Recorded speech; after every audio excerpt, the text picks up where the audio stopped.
A young man appeared for the Academy's entrance exam, stunning the world's greatest sword sing. The moment the match began, he vanished, reappearing behind the proctor and felling his opponent with a single, swift strike. The sight moved the sword saint, a woman who had never taken on a student, making her consider it for the very first time. She sensed something else, too, a mysterious power lying dormant within him. What no one knew was a secret he carried from another life. He had once reached the pinnacle of swordsmanship, an undefeated sword god. He had fought single-handedly and grievously wounded humanity's greatest enemy. But he had underestimated the purger. A single blow pierced his heart. He thought it was the end.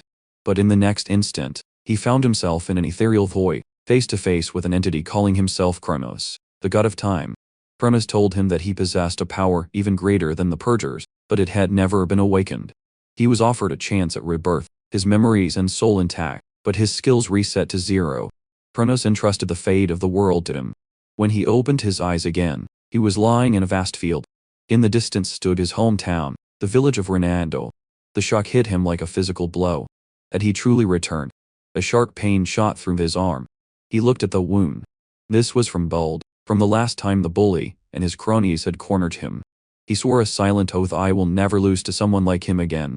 In 10 years, the purger would descend upon this world. Its power was absolute. No one on the entire continent could stand against it. But Kronos had said, your power surpasses even the purger's. It has simply not yet been awakened. Just as he was about to head home and process everything, he ran into Bold, the tormentor of his youth. Bold had been searching for him, and, ironically, found him here in the woods. He threw a sword at Gray's feet. Spar with me today, he demanded. Or you're not leaving. Gray couldn't be bothered. He told Bold his wound hadn't healed, and they could fight when it had. Don't worry, Bold sneered, the blades are blunted. It's perfectly safe. Before the words were even out of his mouth, he charged. Bold swung hard and fast, but Gray sidestepped with contemptuous ease. He had seen countless battles. Bold's blade moved as if in slow motion. The onlookers were stunned. When had he gotten so fast? Gray retreated to create some distance and picked up the sword from the ground. If Bold wanted a fight, he would give him one. The moment Gray's fingers closed around the hilt, Bold charged again. In a single fluid motion, Gray rose and parried, sending Bold's sword flying. Bold stared, dumbfounded, telling himself it was just a lucky shot, but a smirk played on Gray's lips. Don't worry, he said, echoing the bully's words. The blunted sword is safe, remember. And he brought the sword down on him. Even with a dull edge, the force of the blow carved a deep gash in Bold's shoulder. Bold crumpled, clutching the wound as blood seeped through his fingers. It was exactly as Gray had planned, but he wasn't finished. While Bold was frozen in shock, Gray slammed the flat of the blade into his mouth, shattering several of his teeth. Bold trembled, stammering, How did you get so strong? In a desperate move, he signaled his cronies to attack. It took them less than 3 seconds to form a plan. He's gotten stronger. We'll attack from behind, all at once. Seconds later, they had him surrounded. A cold laugh escaped Gray's lips. Do all of you want to end up like him? They didn't listen, charging in unison. Gray smiled again. I was going to offer you a way out, but you've thrown that chance away. 10 minutes later, they were all sprawled on the ground. He used to be terrified of these thugs, but now, he had defeated them without breaking a sweat. If he remembered correctly, they trained at the Sira Sword Arts Dojo. It was true, though they had been skipping practice lately, thinking they were already strong enough. He almost pitied them. This passed for strong in this country. The dojo probably couldn't teach him any new skills, but there was something he needed from it. He'd never been, but he recalled needing a letter of recommendation to get in. Bold told him to ask someone else if his master found out he'd lost, he'd be punished. Gray's answer was a casual flick of his sword. Enough talk, he said. Do as I say. The blade whistled past, slicing a leaf in two right in front of Bold's face. Let me show you the way. Bold stammered. The dojo is right here. I'll take you myself. On the way, Bold asked why he wanted to go. With his strength, the dojo was useless. Gray explained that the dojo offered recommendations to the academy. That was his true goal. A bystander muttered, even for the academy, someone as strong as him doesn't need to go. The words pulled Gray back into his memories. If this strength was enough, he wouldn't have bothered. But it was far from enough. The world's most powerful forces couldn't withstand a single blow from the purger. Even when he had unlocked his mysterious power, the moment the purger got serious, he couldn't even touch it. He didn't know how strong he needed to become to win. But in that brief moment, He had truly wielded that dark power. And in a flash, he had stood at the apex, the greatest sword god. Back then, he had focused only on the swordsmanship the sword saint taught him. If he could train in multiple sword styles simultaneously as she had, his power might grow in ways he couldn't imagine. But using that dark power to become a sword god in his past life was a fleeting moment. His true swordsmanship was still too raw. He believed this was why Kronos, the god of time, had sent him back. A short while later, he arrived at the dojo. The master apologized for her students' behavior. She had already expelled them, refusing to tolerate such conduct. Ray got straight to the point. I heard you can write a letter of recommendation to the academy. I'm here to ask for one. At his words, she slowly drew her sword. She was willing to write one, she said, but first, she needed to see his skill. She told him to strike first, whenever he was ready. He didn't hesitate. The moment she finished speaking, he closed the distance. In just 3 seconds, they exchanged more than a dozen blows. The master's mind reeled. There's something off about this kid. To her, the swordsmanship he displayed at his age was sharp and brutally practical, as if forged in countless real battles. No wonder Bold lost, he never stood a chance. Yet, something else caught her eye. His style was largely self-taught, but there were occasional traces of orthodox academy techniques. Did someone train him before? Ultimately, she reached a conclusion. His swordsmanship was unrefined, but his talent was undeniable. A quiet smile formed on her lips. A diamond in the rough, just waiting to be polished. She decided it was time to end it. It's a shame to cut this short, but the time has come. But he had seen through her from the start. He was waiting for this exact moment. He lunged forward and knocked the sword from her hand. The master's eyes widened. No matter how many attacks she launched after that, he blocked every one. She couldn't understand it. Why wasn't he backing down? How was he keeping up with her? She had only meant to test him lightly. Now she found herself fighting with all her might. Then came a feeling she hadn't experienced in a long time: fear. The realization shocked her. Just then, he raised his sword, and the mysterious power began to radiate from his body. Unknowingly, the power had been awakened. As she charged, he swung his sword, and a faint trail of dark energy tore through the air, but the master didn't meet it. She retreated instantly. A primal fear told her not to. That surge of mysterious power drained him. His body felt empty. The master seized the opportunity, moving in for the finishing blow. Her instincts had been right. She'd just never taken that hit, so she never felt what it carried. But as her sword came down, the expression on her face twisted into one of utter shock. Her sword was broken, snapped in half, and she hadn't even realized when it happened. His previous attack had sliced clean through her wooden blade. If she had pressed forward, it wouldn't have been the sword that broke. He was just as stunned. He had tapped into that power from his past life again. Then his mind went completely blank, and he dropped to his knees before her. It made one thing clear: his body wasn't ready to handle this power. He tried to stand. I'm fine, he said. He considered telling her about the power. She was clearly strong, stronger than most. But he dismissed the thought. She would never believe him, and honestly, he couldn't even control it himself. He gave a weak laugh. I just got a little carried away, that's all. The master stared at the broken sword, her face a stone mask. Logically, it was impossible. A blunted blade couldn't do this, and she was certain he knew it too. Seeing her serious expression, he immediately played dumb. Is something wrong? She slowly closed her eyes. If he wasn't going to talk, she wouldn't press him. Then she turned back to face him. You want a letter of recommendation to the academy, correct? She said she could write one. A letter recommending him to the Royal Academy of Swordsmanship, the most prestigious academy in the kingdom. But she wouldn't send him there. Her reasoning was simple. It wasn't the right place for him. Disappointment washed over him, but she wasn't wrong. At his current level, he would struggle to make an impression. He lacked raw power, and his sword technique still had a long way to go. But then she shifted gears completely. Don't misunderstand me, she said. The place you should go is the World Federation Academy. The words hit him like lightning. This wasn't the top academy in the kingdom. This was the top academy in the entire world. Countless legends had walked through its gates. And it was the very academy where the sword saint herself had trained. He looked at her in disbelief. With his current strength, how could they possibly accept him? She knew this better than anyone. You felt it yourself. Your body is a long way from meeting the standards of a true swordsman. At the Royal Academy, your technique might get you by. But at the World Federation Academy, that will never be enough. Even she couldn't fathom how he developed skills at this level in such a weak body. He sighed inwardly. Every student at that academy is a monster. In this body, I don't even qualify to compete. The master told him not to be discouraged. There are 9 months until the exam. It's a tight schedule, but there's still time. His heart pounded. Is she saying what I think she's saying? And just as he'd hoped, the master told him to prepare for hell, because what she had planned for him was nothing short of it. He didn't know how brutal it would be, but this was exactly what he wanted. Then for the next 9 months, I'm in your care. Whatever it takes, I will give it my all. From that day on, he followed his master's training regimen religiously. Every day was relentless. In addition to training, he had to build up his body.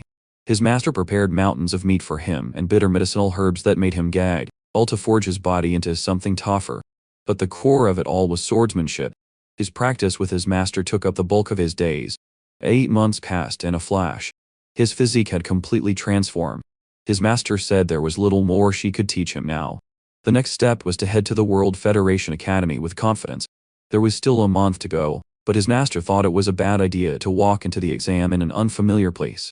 It was better to arrive early and get his bearings. Before he left, she also made sure he had enough money for the journey. He took the travel funds she offered and made a silent promise. He would not let her down. I'm ready to go. Destination: the World Federation Academy. His master smiled. I'll be praying for your success. Write to me when you pass. Over 20 days later, he finally arrived at the World Federation Academy. He had never seen a place so grand in his life. The academy was about to distribute exam tickets. The applicants here were countless, but only about 20 would be chosen. It was said the number varied dramatically each year. Sometimes 50, sometimes just 1, sometimes a few hundred. No one ever knew. Before long, a red-haired woman stepped out before the crowd. Let's get straight to it, she said. Exam tickets are being distributed. Applicants, please receive the ticket before you. She snapped her fingers. As the sound echoed, a golden light enveloped the entire crowd. And just like that, a slip of paper appeared in each applicant's hand. This read applicant 513, basic course. Her voice boomed from the podium above. Some of you may be surprised to see only your number and course on your ticket. Do not worry. It's the same every year. The World Federation Academy does not discriminate based on age, gender, nationality, background, or anything else. Here, even your name is meaningless. Only those who pass the exam and earn the right to cross the bridge will be asked their name. And if they wish, they can even use a fake one. It makes no difference. This surprised him. He had never told anyone he wanted the swordsmanship course. So how did they know? It turned out she had assigned the courses based on appearance alone. She said if anyone was placed in the wrong course, they should raise their hand, and she would personally get on her knees and apologize. No one believed it. It was impossible. Surely they had investigated everyone beforehand. Some even whispered she had used some kind of mind-reading magic. After a moment of silence, no hands went up. She moved on and announced the exam schedule. The moment she finished speaking, numbers appeared on his ticket. Swordsmanship course. Day 1, 11 a.m. He cursed under his breath. The first day, of all things. I was hoping for some time for my arm to recover. The red-haired woman spoke again. This will be a single practical exam. Anyone who is late will be automatically disqualified. Beyond time, individual requests for rescheduling will not be considered. He reached up to touch his arm. A few more days would have made all the difference. On his way here, he had clashed with a horde of ogres and their general. Cornered and outmatched, he had once again drawn on his mysterious power. One strike. The ogre general was gone. It had taken him a long time to recover after that, which was why he'd only arrived on the last possible day before the exam. His arm was severely injured in that battle. Looks like I'll have to go into this with a wounded arm. Soon, a staff member came to tell him it was time. He took a deep breath. This was no time for pessimism. His left arm was fine, and his right arm could still move to some degree. That would have to be enough to pass this exam. The moment the match began, he needed to quickly find the proctor's weakness and take him down before time ran out. Just ahead, another applicant was in the middle of a match with the proctor. The proctor dropped into a low stance, then unleashed a single swing that sent the large applicant flying. The defeated applicant picked up his weapon and walked off the floor. A grim smile touched Gray's lips. I'm in trouble with this arm. Taking him down quickly will be next to impossible with this injury. The proctor finished off the applicant. He turned and called to him. You're next. Get a move on. Gray walked onto the floor slowly. His confidence was wavering. His right hand was in bad shape. The proctor stood with his hands clasped behind his back. You can attack first. Come at me with everything you've got. He tightened his grip on the hilt of his sword. The man didn't have to tell him. This was his only chance. He lunged forward, and in that instant, his master's words echoed in his mind. She had said, a sword strike isn't just from the arm. It's the force generated by the entire body, channeled through the arm. Now is the time to put that into practice. Even if my right arm is weak, as long as I can channel the force through the rest of my body, it should work. He closed the distance and swung. He followed her teachings, but he still couldn't fight normally. The arm was hindering him more than he thought. If striking without arm strength were easy, no one would bother training their bodies. The proctor found an opening and moved to counter. I won't let that happen. Then a thought flashed through his mind. Why is his sword moving so slowly? He wouldn't be standing here if he wasn't strong, which could only mean one thing. His own speed had increased.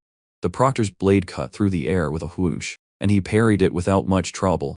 He measured the gap between him and his master. The man's raw power was impressive, but his speed and technique were far inferior to hers. If he relied on the swordsmanship she had taught him, he could close the gap his arm was leaving. They exchanged blows for dozens of seconds, the sharp clash of blades ringing through the air. Gradually, it became clear that his speed was overwhelming the proctor. I was right. He can't keep up. A flicker of panic crossed the proctor's face. His expression twisted. That look gave him a sliver of hope. He's not as strong as I thought. I still have a chance. Just as his master had said, she had been certain he would pass. With a sharp clang, their blades locked again. This time, he had the advantage. A flick of the wrist, and the proctor's sword flew from his hand. I turned. He felt it now. True confidence. Even with a useless right hand, he knew he could win. But the proctor was quick. He retrieved his sword in an instant, and launched a series of rapid counterattacks. But his every move was laid bare to Gray's eyes. He read each one before it came. The man's swordsmanship held no more secrets. The next second, he put all his strength into his left hand. A straight, no-frills thrust at the man, and he parried it. That told him one thing. The gap between them was still too large. He couldn't break through his defenses. Winning with one hand wasn't going to be simple. Things looked a little bleak, but the man's movements were getting sloppier. This is dangerous. But it might be the opening in need. He intentionally left an opening, and just as he expected, the man took the bait. His heart pounded. I have to take the coming attack. I can't afford a single mistake. The proctor swung without hesitation. He thought this would end it all, but Gray smiled. Finally, he thought. There it is. This is the moment I've been waiting for. He coiled his body and put every ounce of force into his legs. Then, he exploded and vanished from his spot. An instant later, he was behind him. There was no better position. No matter how large the power gap, once he was at the man's back, it was over. The proctor's eyes widened in shock. He never imagined he could move that fast, and Gray gave him no time to react. Let's end this. But just as he was about to drive his blade home, a voice from above yelled, Stop. He froze instantly. The sword hovered at the man's back. He looked up, confused. Are they conceding my victory? But I haven't struck yet. A voice from above announced that time was up. The result was a draw. The shock was like a bucket of cold water. He had been so focused on the fight, he'd forgotten. The match was only 3 minutes long. Regret flooded him. He had let his master down. The disappointment was almost unbearable. He gripped his sword, let go, then gripped it again. He turned and walked off the floor. He had given it his all. If it hadn't been for his arm, he would have finished him in seconds. If it can't even beat this proctor, the road ahead is going to be brutal. He paused and slowly turned back. My arm will be healed by next year. I'll come back and try again. Time flew. A week had passed.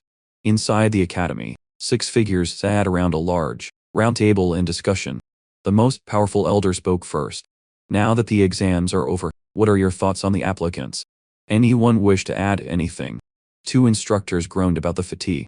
One argued that having everyone observe at once was inefficient. Next year, we should split the work, but another cut in. We can't afford to miss a genius just for an easier schedule. The elder slowly raised his hand, a hint of irritation in his voice. I asked for your opinions on the students, not the examination system. In an instant, the full video recordings of all the applicants appeared in the room. They would review these recordings to assess stand-up performances, then weigh each applicant's qualities and strengths before making their admissions decisions. The latest review was for the swordsmanship course. Aside from those who had decisively beaten the proctors, applicant 517 and applicant 753 stood out. One instructor argued that the rest wouldn't be able to keep up with the curriculum. Let's stop here. A silence fell over the room. The elder was still watching. After a long moment, he finally spoke.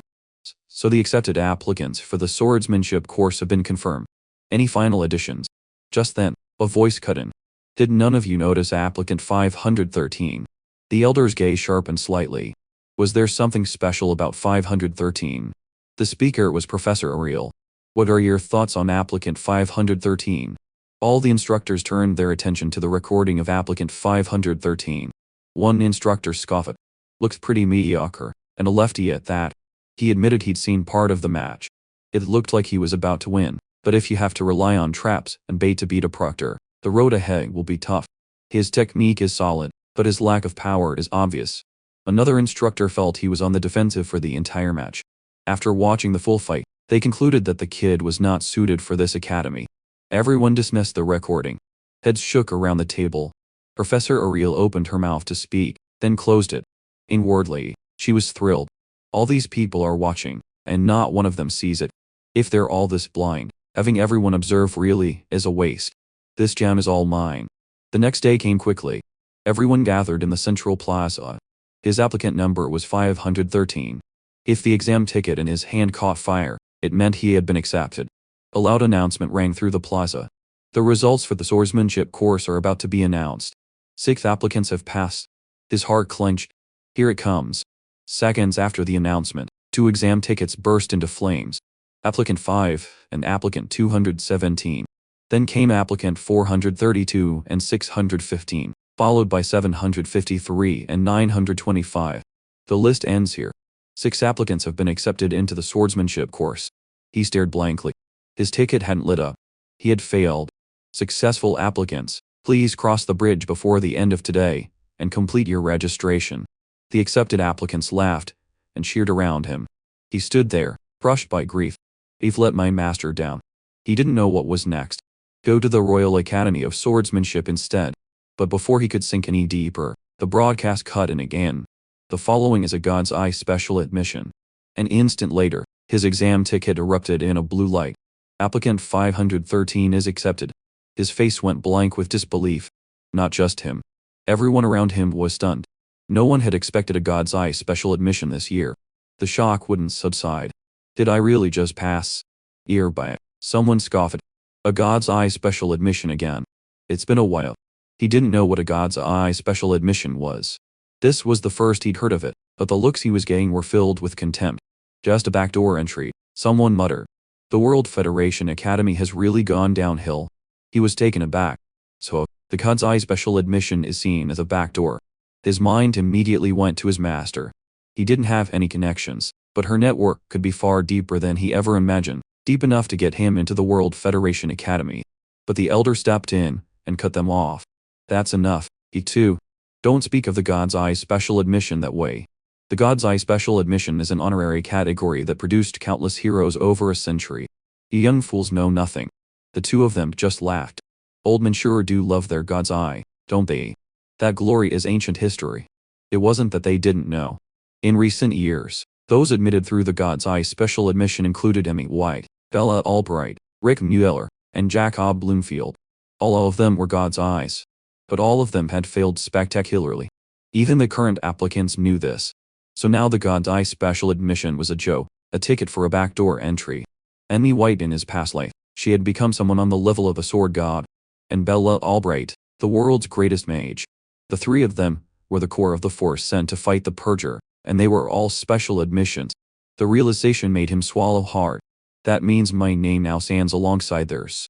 The broadcast announced that the opening ceremony would begin in 30 minutes. Those who have changed into your uniforms, please gather in the plaza in front of the main building. By now, he had changed along with the other students, but they waited, and no one came. They began to wonder if they were in the wrong place. Then an instructor came running, out of breath, apologizing profusely. A scheduling mix-up. We're still setting up the venue. Sorry for the delay. He asked everyone to step back a little so he could set up a staircase here. Everyone moved back 10 meters, and then they saw it. A golden magical pattern formed on the ground. Everyone was confused. What exactly is this instructor doing? He slowly placed his hand flat on the ground. Instantly, the golden magic began to spread from his palm. At the same time, a golden magic circle lit up across the entire plaza. A golden staircase rose from the ground, extending toward the entrance ahead. Everyone was stunned. What kind of power is this? The density of that magic was unlike anything they'd ever seen. And this was just one of the academy's instructors. In the blink of an eye, golden staircases rose on both sides of the main building. Every student stood there, breathless with awe. The instructor smiled quietly. You may go up now. Find a seat wherever you like. Everyone was stunned by the massive magical teleportation circle.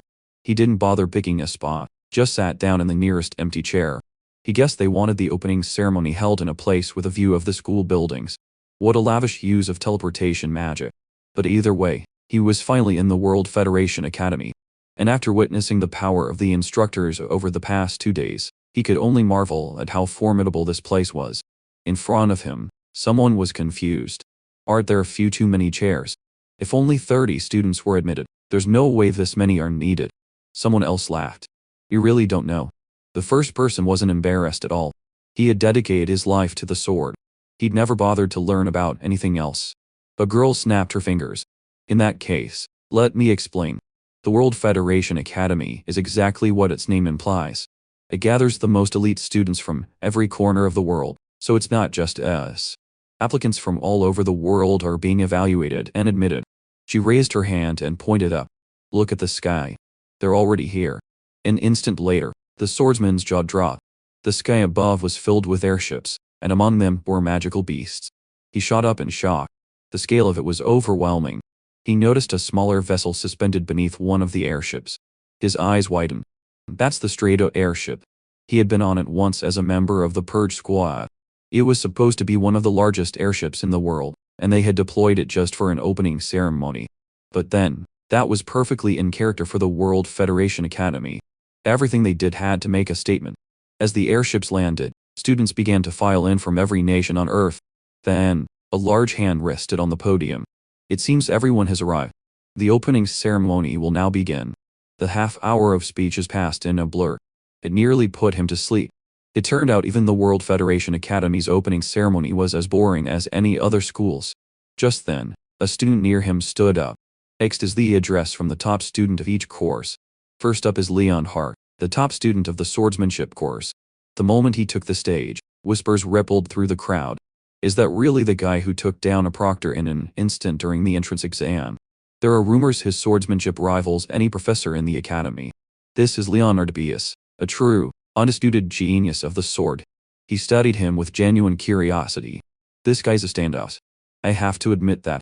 But I don't remember hearing about any great deeds he accomplished in my past life. Léon Hart greeted the instructors, then asked a question as to whether he was at liberty to speak freely. The instructors nodded the answer he wanted. He stepped forward to give his speech, and his first words stunned everyone. I have a formal complaint to lodge with the academy. But first, let me extend a greeting to all of you who were admitted through official channels. I am honored to stand with you as fellow students of this academy. Let us strive together so that upon graduation, each one of us can make a meaningful contribution to this world. The crowd was unmoved. The speech was too generic. No one cared. What they really wanted to know was about the complaint. There was no applause from below, but Léon Hart didn't seem to mind. I look forward to the day we walk together, shoulder to shoulder, as students of this great institution. Then his tone shifted. His gaze went straight to Professor Ariel at the back. Unfortunately, there is one among us who has no right to be here. Wrong, Professor Ariel. The God's Eye herself. Professor Ariel clearly hadn't expected to be called out. This kid has no idea who he's dealing with. But she smiled and replied calmly. Every student here has passed a rigorous exam. They may not be as strong as you, but it would be unwise to exclude them. Ariel's smile sharpened. Why are you targeting me? Are you suggesting my God's Eye is unfair? It was exactly the opening Léon Hart had been waiting for. I'm not talking about those who passed through the official exams. He meant the student Ariel had brought in through the back door, admitted under the God's Eye special admission. Ariel wasn't angry. She laughed. This kid really is fearless. Whether it was arrogance or confidence, she couldn't be sure.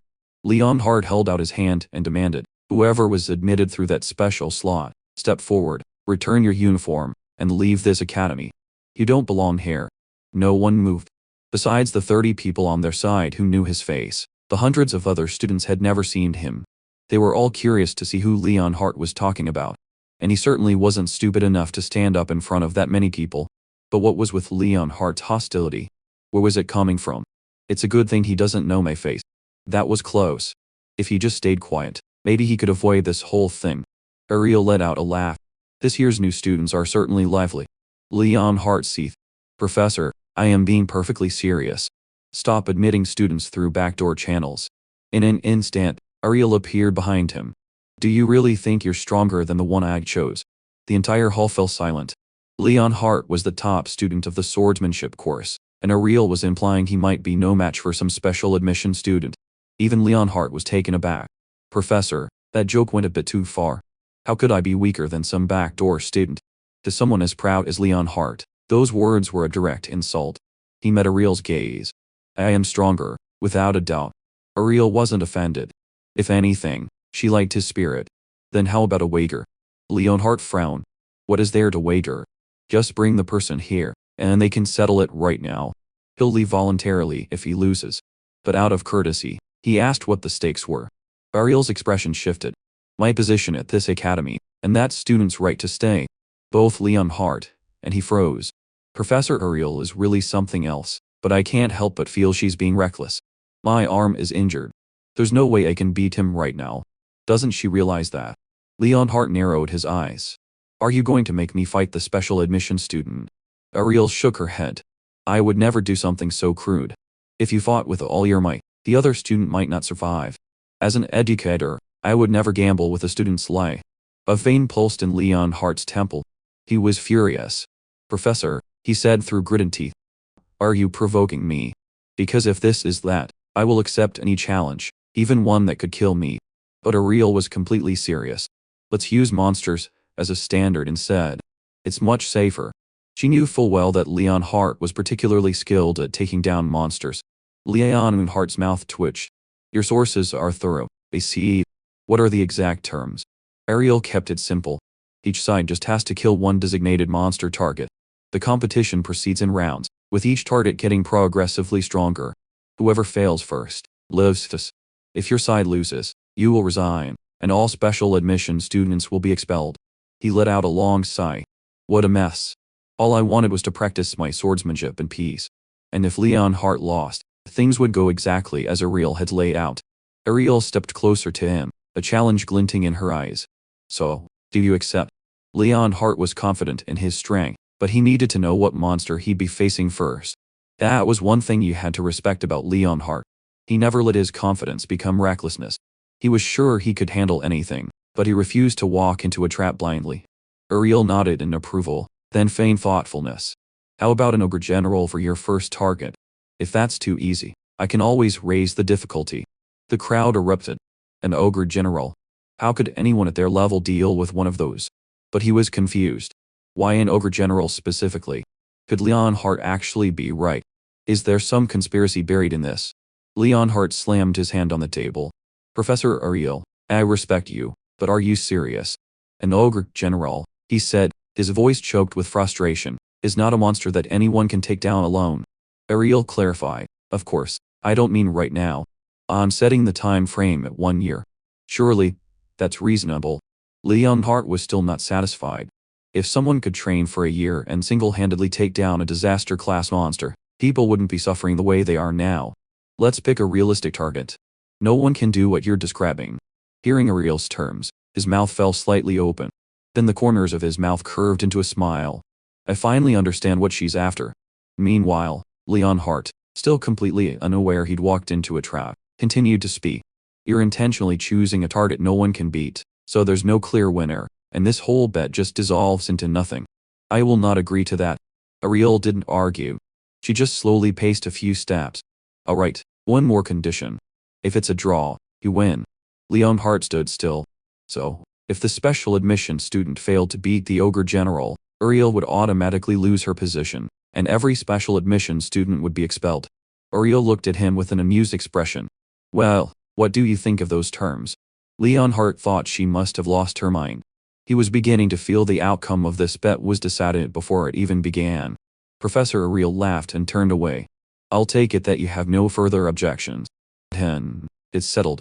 Léon Hart wasn't entirely convinced yet. To be clear, it has to be a completely intact ogre general.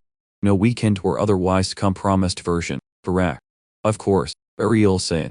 Her fingers traced loose, casual patterns in the air. A deep purple energy gathered at her ring. She was creating a magical contract. A quill appeared and began to write the terms in midair.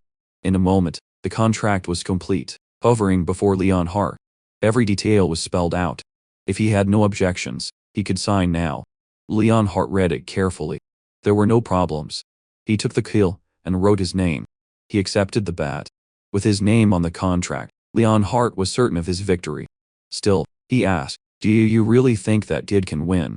Ariel just said she didn't know. It depends on how hard he's willing to train. With that, Professor Ariel calmly returned to her seat.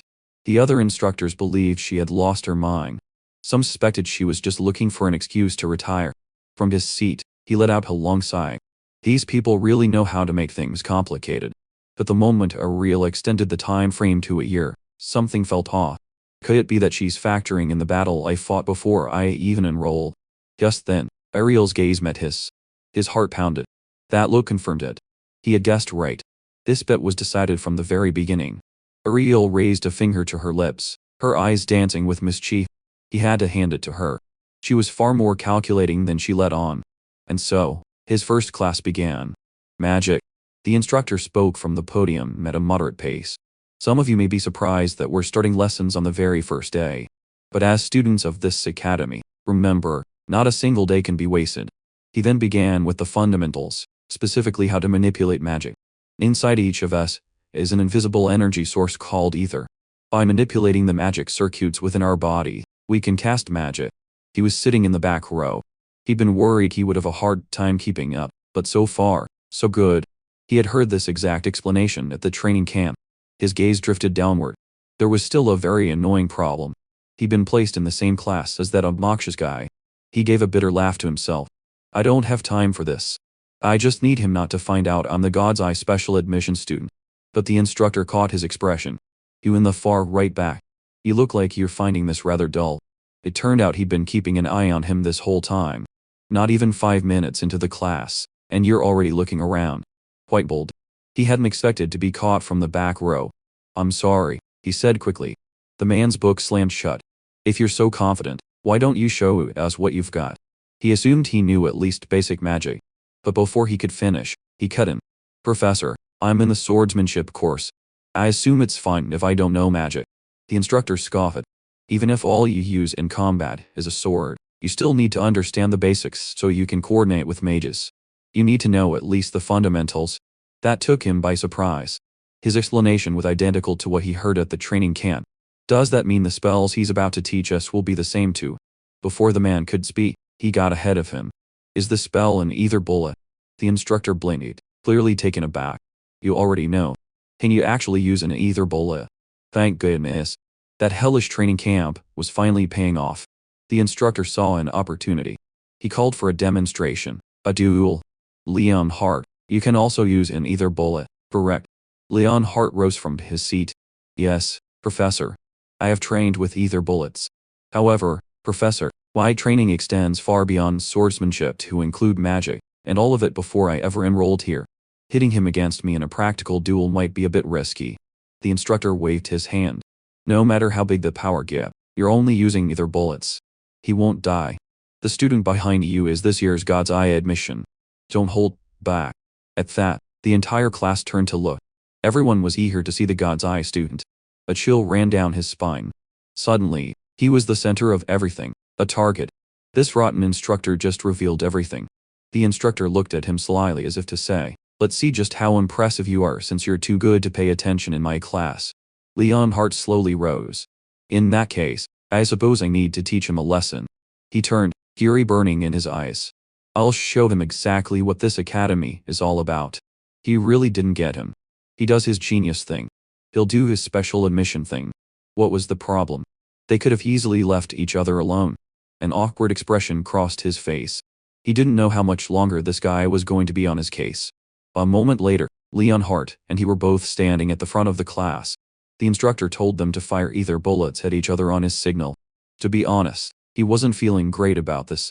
He'd only practiced magic for a few days at the camp. The instructor said, he won't die, but walking away unscathed seems unlikely. The moment the instructor gave the signal, Leonhardt already had an ether bullet formed in his hand.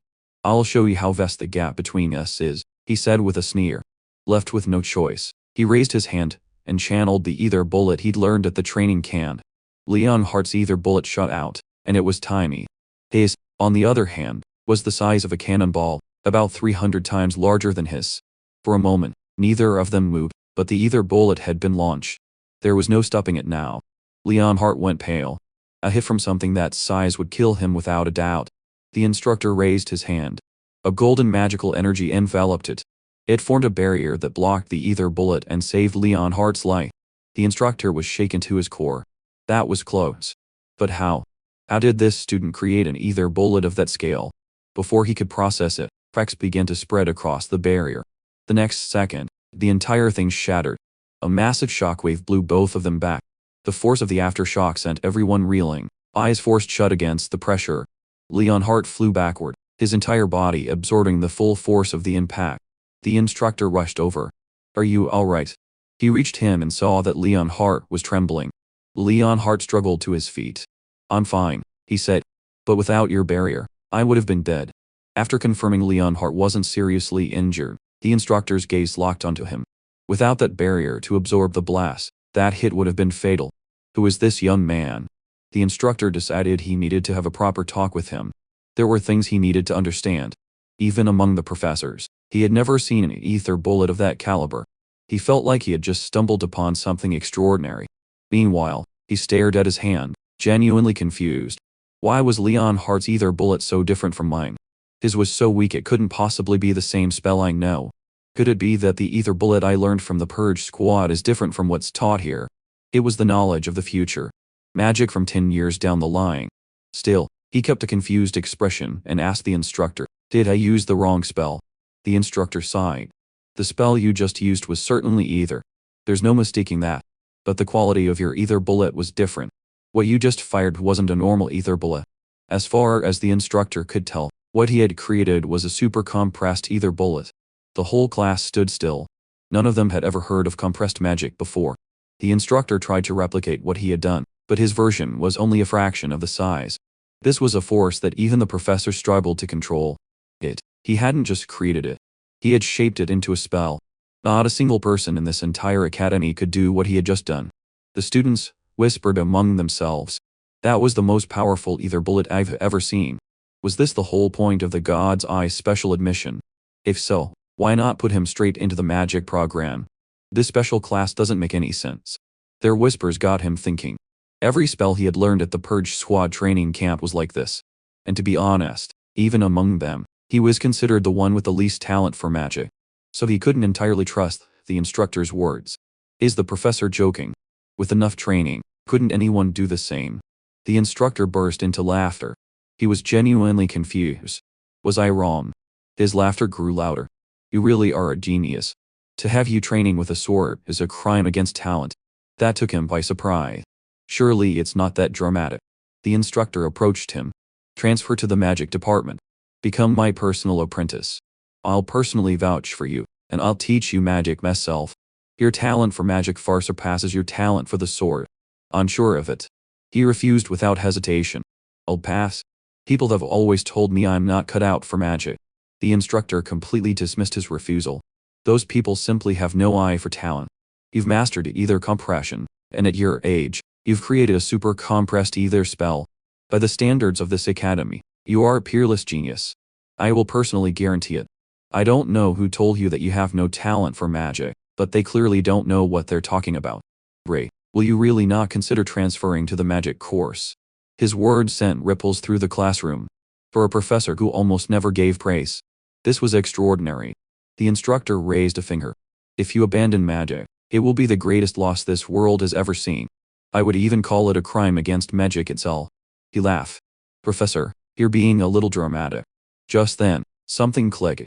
The instructor had mentioned ether compression. He'd heard that term before.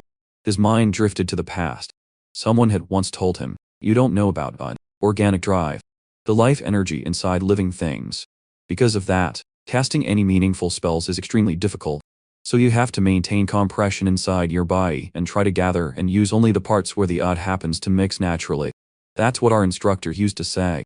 The voice in his memory continued. It sounds almost funny now, doesn't it? He snapped back to the present and asked the instructor, "Have you ever heard of odd?" The man looked completely blanked.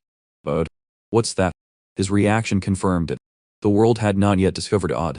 If so, then everything he had learned with the Purge Squad was knowledge from the future. Knowledge this world had yet to discover. He needed to be very careful about who he shared it with. One wrong move and things could spiral out of control. The instructor looked at him with barely contained excitement. "Will you transfer to the magic course?" "I appreciate the offer, Professor, but I love the sword. I'll have to decline." The instructor sighed in acceptance. "If you've made up your mind, there's nothing I can do." But he made one thing clear. If he ever changed his mind, he could find him any time. His door was always open. He scratched the back of his head, a little embarrassed. "I really appreciate that, Professor." The instructor then told him to return to his seat. From now on, if he looked away during his class, he wouldn't say a word. If he found his lectures boring, he was free to leave any time. He wouldn't mind at all. In his view, these basic lessons were simply beneath him. The students buzzed with comments. "This guy is something else.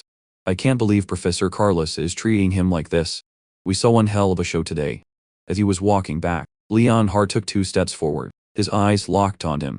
His heart was pounding. A crimson rose was blooming somewhere in his chest. The proudest man in this entire academy, Léon Hart Apps, had just become a fan of Grey. A shiver ran down his spine. Don't tell me this guy is going to start following me around. After class, he found a note from Professor Ariel. "Come to my office after school today." It was a little unexpected. She hadn't said a word to him earlier. His first suspicion, Professor Carlos had put her up to it, trying to get Ariel to back the transfer to the magic department. He reached Professor Ariel's office door a short while later. Thoughtfully, his guess was wrong. He knocked, and found the door unlocked. After a moment with no response, he pushed the door open, and stepped inside. "Excuse me for intruding." An instant later, a sword came flying straight at him. By the time he registered it, his hand was already moving on instinct, blade drawn in an instant. A flick of his wrist sent his attacker's weapon flying. The entire movement was fluid and effortless. The girl looked genuinely surprised. She couldn't understand how he'd reacted so quickly. What she didn't know was that he hadn't consciously chosen to. His body had just moved on its own. But really, why was he being ambushed the moment he stepped through the door? Then his eyes widened. This girl, she looked familiar, like he'd met her somewhere before. She slowly turned to face him. Blue hair, golden eyes, a face he couldn't help but find striking. From across the room, Ariel laughed. "Your reflexes are one of a kind. I'd have to admit that. It seems my judgment was right. Bringing you into this academy was the right call." 2 other instructors stood nearby, unconvinced. "Bella, were you holding back just now? Your movements were flawless, but to lose your sword so easily doesn't make sense. Did your master tell you to go easy on him?" Hearing the name Bella, something clenched in his chest. So, it really is her. Bella Albright. In his past life, she had become a sorceress, and was the one who taught him magic. Ariel had no patience for them. "Are you too serious? If you can't even tell if she was holding back, maybe you should consider resigning." The man laughed it off. "It was just a joke. No need to be so serious." He handed over gold coins with a smile. He watched them settle a bet right in front of him and sheathed his sword. "How charming. You two weren't betting on me, were you?" he asked. Ariel didn't deny it. "We were. The bet was whether you could fend off Bella's surprise attack. Thanks to you, I made a pretty penny." She flicked her thumb, and a gold coin sailed through the air toward him. "You're cut." His annoyance vanished the moment he caught it. This 1 coin was enough to cover his living expenses for a whole year. One of the instructors looked at his hands and spoke, just as Ariel had described. From that brief exchange, it's clear he intentionally avoided using his dominant hand. It's almost as if he's protecting an arm that can't function properly. The second instructor nodded. "His right arm is injured, and badly. It's not a superficial physical wound, but something much deeper. No ordinary wound would cause that. Something either slammed into it or it was pushed beyond its limits. Left untreated, it could become a permanent condition." He was stunned. Just a glance, and they've laid out everything perfectly. This is why they teach at the World Federation Academy. They exchanged a knowing smile. If we couldn't see at least that much, we'd have no right to call ourselves professors here. Though it seems Professor Ariel noticed it all the way back at the entrance exam. Ariel cut in, clearly tired of them. Since you both grasp the situation, would you mind leaving? He's my student. I'm not giving him up, and you two are acting like you know more than you do. The man laughed again. We acknowledge the kid's got potential, for now at least. Take good care of him. But there's one thing he needs to hear. If that wound doesn't heal, it means he doesn't really meet the standards required for admission. He'll struggle every step of the way here. Make sure he understands that. Their words hit him. He needed to find a way to heal this arm. And soon. Once they were gone, the room was left with just the three of them. Ariel let out a breath. That troublesome pair. Finally. Now, let's talk about magic and about the girl beside you. This morning, Ariel had heard what happened in Professor Carlos's class, that he'd created a super compressed ether bullet. Professor Carlos had come to her office to request a departmental transfer. She had turned him down. Ariel set her coffee cup down slowly. Nothing escapes Ariel's eyes. She probably knows I was born for the sword, not for magic. Then he noticed her eyes and froze. Her pupils had changed. You don't seem to have a natural gift for compressed magic, she said. Nor is there any sign you've practiced it. He took a guilty sip of tea. Just one look from those eyes, and she knows. Lying to this woman would be pointless. You're right, he admitted. I've never specifically practiced compressed magic. It was just as she expected. No one lied before those eyes. Still, she wanted to know the method he used. She promised complete secrecy, and offered compensation. And the reason she was determined to understand it was the girl standing beside them. I want you to be her teacher. Because this compressed magic is tied to her fate. Don't tell me Professor Ariel called me here just for Bella. Ariel confirmed it. Ella may be a genius when it comes to magical theory, but when it comes to practical application, she's far from the top. No matter what she tries, she simply can't master ether compression. And that is precisely why she can't create super compressed ether. He'd heard the rumors about Bella Albright in his past life.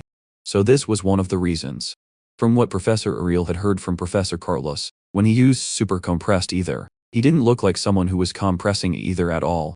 If there's a way to use super compressed ether without actually compressing it, then Bella wouldn't have to be sent to Professor Bradley. He slowly set his coffee cup down, remembering the name. Professor Bradley. An instant later, he froze. Are you talking about Professor Bellion Bradley? Professor Ariel nodded. I take it you know the name. The man is infamous. He has conducted countless experiments on human subjects, killing many in the process. On top of that, he caused a magical disaster that claimed the lives of tens of thousands. He is the worst magical criminal in history. And even now, he has not been caught. If Bella couldn't create super compressed ether by the end of the year, she would be sent to him for surgery. A sick feeling settled in his stomach. Sending Bella there was no different from sending her to her death. The place was filled with unspeakable experiments. Exactly. The surgery is billed as magical enhancement, but in reality, it's human experimentation. Bella's life is now in your hands. It hasn't been made public, but there are rumors that many young girls have died from his experiments. Some have died, others have been irreparably damaged. It's dangerous and horrifying. If Bella can't create super compressed ether, she only has two choices: be expelled or submit to the experiments. Professor Ariel was seething. I would rather see you expelled than have that man lay a hand on you. He didn't answer right away.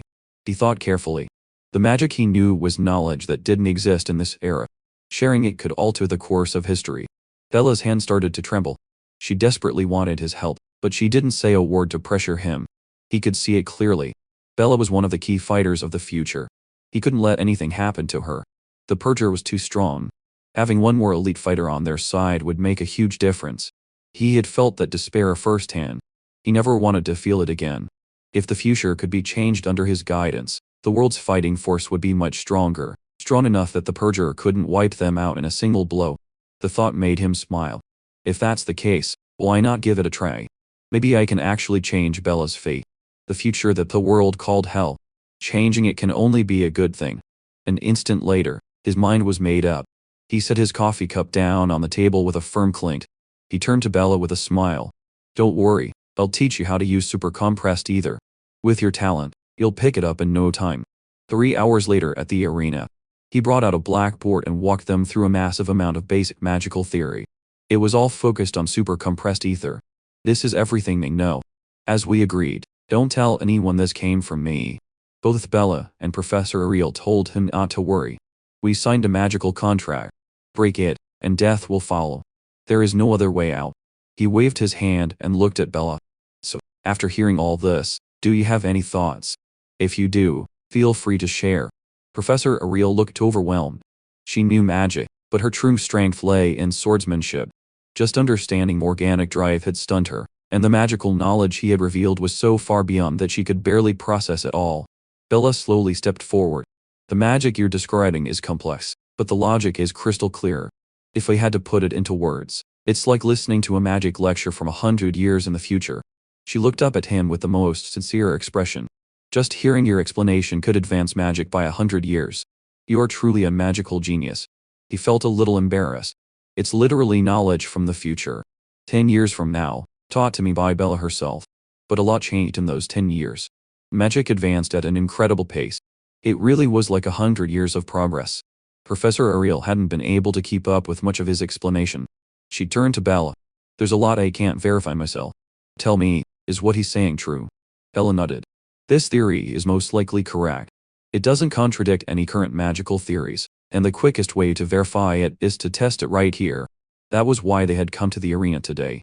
If everything Gray said was true, then the spell Bella was holding would work. If the magic Bella cast based on that spell could prove the theory, what happened next would be beyond imagination. An instant later, Bella began to cast. This would be the first time she had unleashed her magic at full power. He was stunned. This is Bella's full power. If he remembered correctly, her full-powered attack in the future could level an entire city. He could only wonder what her magic looked like 10 years before that. An instant later, a massive magic circle appeared before them. At her current level, Bella seemed unable to control her raw energy output. He had a bad feeling about this, but Bella didn't seem to care. She just wanted to try the new magic. The incantation continued to pour from her lips. The next second, a brilliant golden light enveloped his entire body. Then that golden light erupted toward the heavens. He stood there, utterly stunned. Bella, 10 years before her prime, had this kind of power. No wonder she became one of the core fighters. That overwhelming force was truly terrifying. If she hadn't controlled the magic in time, he would have been dead. A torrent of fire had been flying straight at his face, but just before it hit, it had automatically diverted. Bella had redirected it. Bella was overjoyed. She had succeeded on her first try and even managed to control it. Under Bella's control, the flames slowly took shape. A fire dragon. He marveled silently. Bella truly is a genius. Such complex magic, and she grasped it instantly, then executed it on the spot. With her by my side, I am confident. Someday, she could nurture an entire generation of magical talent to fight the purger with us. The fire magic blazed violently, then sputtered out just as quickly. Bella's ether was depleted. Exhausted, Bella collapsed to the ground, the classic son of magical overuse. He rushed over to check on her. Bella was one of the greatest hopes for the future. Nothing could happen to her. Ariel called from behind him. Calm down. She's just fallen asleep. Don't get any funny ideas. He couldn't help but laugh despite his concern. He didn't bother arguing. As long as Bella was okay, that was all that mattered. Bella glanced at the flames still burning in the sky. Even so, she could hardly believe she had created magic of that scale in such a short time. It was spectacular. Half asleep, Bella murmured. It's not that I'm amazing. It's the theory. The reason I could create super compressed ether so easily is because of what Gray taught me. She had no idea that the theory itself was created by her own hands. He had simply told her ahead of time. Professor Ariel chuckled. Now that she can create super compressed ether, she doesn't need the surgery. I'll personally inform Bradley and cancel it. He breathed a sigh of relief that they had avoided that dangerous surgery. But what moved him most was that Bella had never lost control of her magic. That alone spoke volumes about her terrifying talent. He turned to Ariel, curious. You mentioned her controlling the magic. Yes, control. Bradley's surgery can enhance magical output, but the price is control. The exact mechanism is kept secret, but it seems to work by forcibly breaking the body's natural limiters. He stroked his chin as the pieces clicked into place. So that's it. In the previous timeline, the reason that Sorceress couldn't control her immense power, it was this surgery. I'm sure of it. Professor Ariel laughed. Thanks to you, Bella can now create super compressed ether. That means the terms of our contract have been fulfilled. Professor Ariel raised her hand. Now it's my turn to do my part. First, Your arm. I'll cast a spell on you, she said. Enroll restoration magic. It should be able to repair your arm. An instant later, a blue magical energy bloomed in her palm. He couldn't help but stare. She pressed that energy into the back of his hand and began to heal his injured right arm. A powerful wave of healing energy enveloped his entire arm. It felt cool and gentle, like a soothing current flowing through him. The healing magic worked quickly. Professor Ariel looked up. How does it feel? He rotated his wrist. It actually feels much better than before. What shocked him even more, his wrist moved as freely as it once had. He was filled with gratitude. Thank you, Professor. Does this mean I am now qualified to stay at the academy? But he was also curious if ordinary magical healing potions could have cured this injury. How had Ariel done it so easily? Professor Ariel laughed. Don't compare my neural restoration magic to some ordinary healing potion. Professor Ariel still looked a little worried. Can your arm really move like it used to? Why don't you try it out with your sword? He stepped to the side and slowly drew his sword. He would take her advice and test his arm. He swung it lightly. Something was wrong. He studied his wrist closely, then tried again. Whoosh, whoosh. He unleashed dozens of swings, each one measured with the speed he once had, but the results were still off. A cold sweat broke out on his face. He lowered his sword and looked at Ariel. My arm, it's still not as flexible as it used to be. Professor Ariel sighed, placing a hand on her forehead. Just as I suspected. I've repaired your nerves, but my magic can't heal a soul wound. He frowned. A soul wound? Is the soul actually a physical thing? Ariel nodded. You heard right. The soul is real. Current magical theory has yet to confirm it, but I believe it exists without a doubt. Because Ariel possessed an ability that was nothing short of extraordinary. Her eyes could see souls. It was a secret she had never told anyone. And through those eyes, she could see his soul was slowly healing itself. It would heal naturally. As long as he didn't push his swordsmanship too far, his arm would return to full flexibility.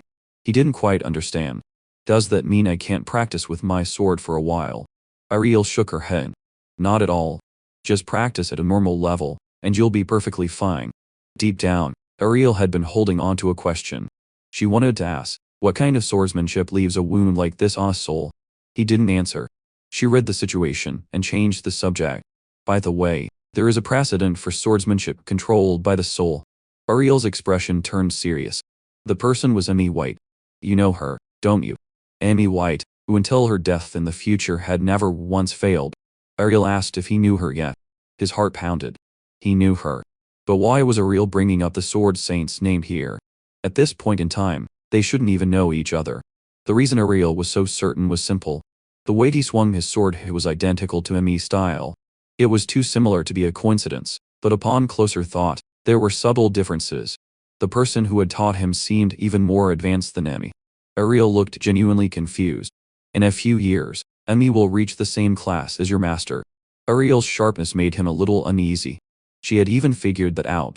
No matter how sharp she was, she could never have guessed that the person who taught him was Emmy, 10 years in the future. All he could tell her was that he had trained at a dojo in his hometown.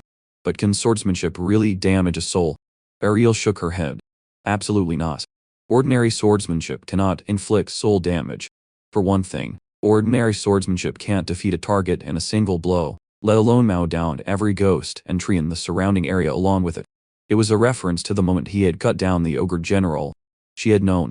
Ariel smiled. Of course I know. That's why that bet was never really a gamble. Ariel had examined what was left at the scene. The sight was incredible. Not even the most advanced slashing magic could have produced that result, so she suspected that he carried a mysterious power, and that he had used it. Her guess was spot on. He asked if Professor Ariel could see it with her eyes. Ariel's pupils changed. I can see it. The power is leaking out from behind a door bound in chains. He was utterly shaken. There's something very wrong here. Something deeper about Ariel that I'm not getting. Because Ariel had literally seen the door inside him. There was no way she had reached that conclusion through guesswork. She knew something. Ariel raised a finger. However, I have seen a power similar to yours before. I don't think they're the same thing, but there's a resemblance. He asked immediately, what power? Is there someone else out there with something like mine? Ariel's answer was firm. Yes, though I'm not sure they're human. They're called the Purgers. He completely lost his composure. What does Ariel know? Why are the Purgers being brought up in this era? Ariel didn't miss his reaction. You've heard of them, haven't you? Apparently, just like you. To be honest, I didn't expect them to be so well known.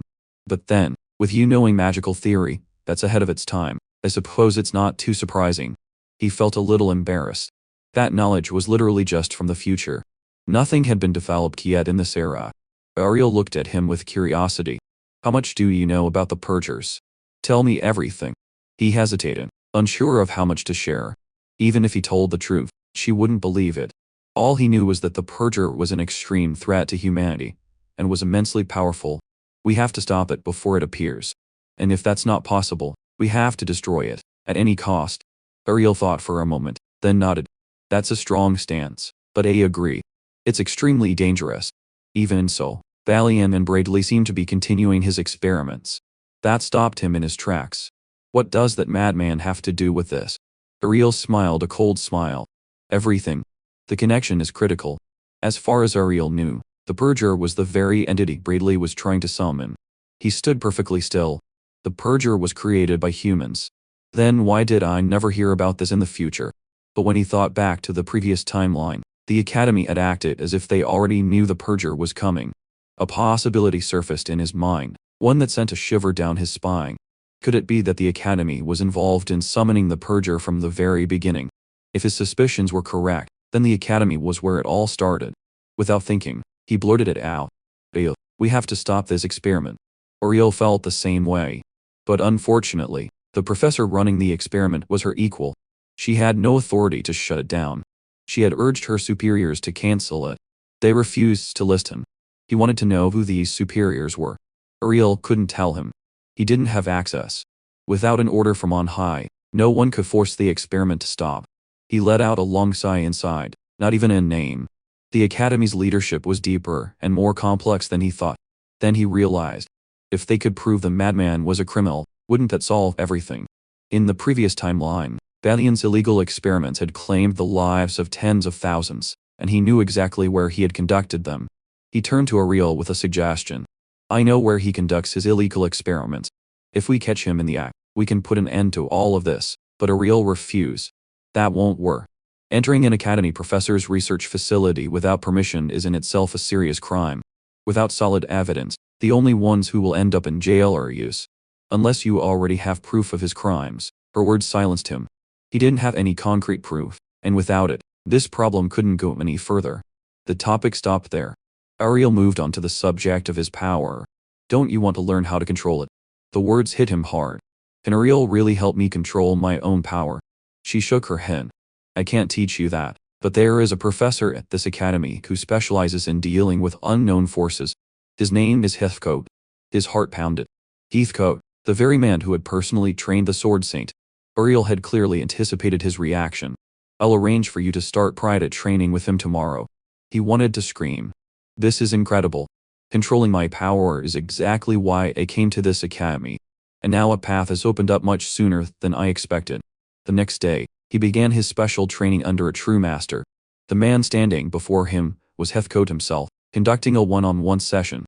But to his surprise, the training was just running. He had no idea what he was trying to teach him. But whatever he said, he would follow without question. Then he suddenly whipped his head around. Your mind is wandering. I can feel your focus slipping. If you have time to think, you have time to run faster. Listen carefully. The power of the soul awakens only when the last drop of physical strength has been exhausted. As long as you have an ounce of energy left, we will not touch that sword. Understood? He sort of understood. And even if he didn't, he would still follow his instructions. He was one of the greatest men in the world. And so began a week of brutal training under his watch. After his training was over, he went to visit Ariel. She asked how things were with Heathcote. To be honest, there's not much to report. It's mostly been running every day, though my body does feel stronger. We only touched on swordsmanship at the very end of the session. Ariel laughed. Sounds just like the old man. A moment later, someone entered and interrupted them. They handed Ariel a letter. He wasn't sure if he was imagining it, but Ariel's hands were trembling as she read. Then her expression twisted into one of pure rage. He stepped forward quickly. Is something wrong? What happened? When he saw what was written in the letter, his face mirrored hers exactly. The letter stated that although Bella had created super compressed ether, upon examination, It did not qualify as true compression. It was signed by Léon Bradley. He was furious. He couldn't contain it. This guy is insane. Ariel told him to calm down. It's clear Bradley has made up his mind.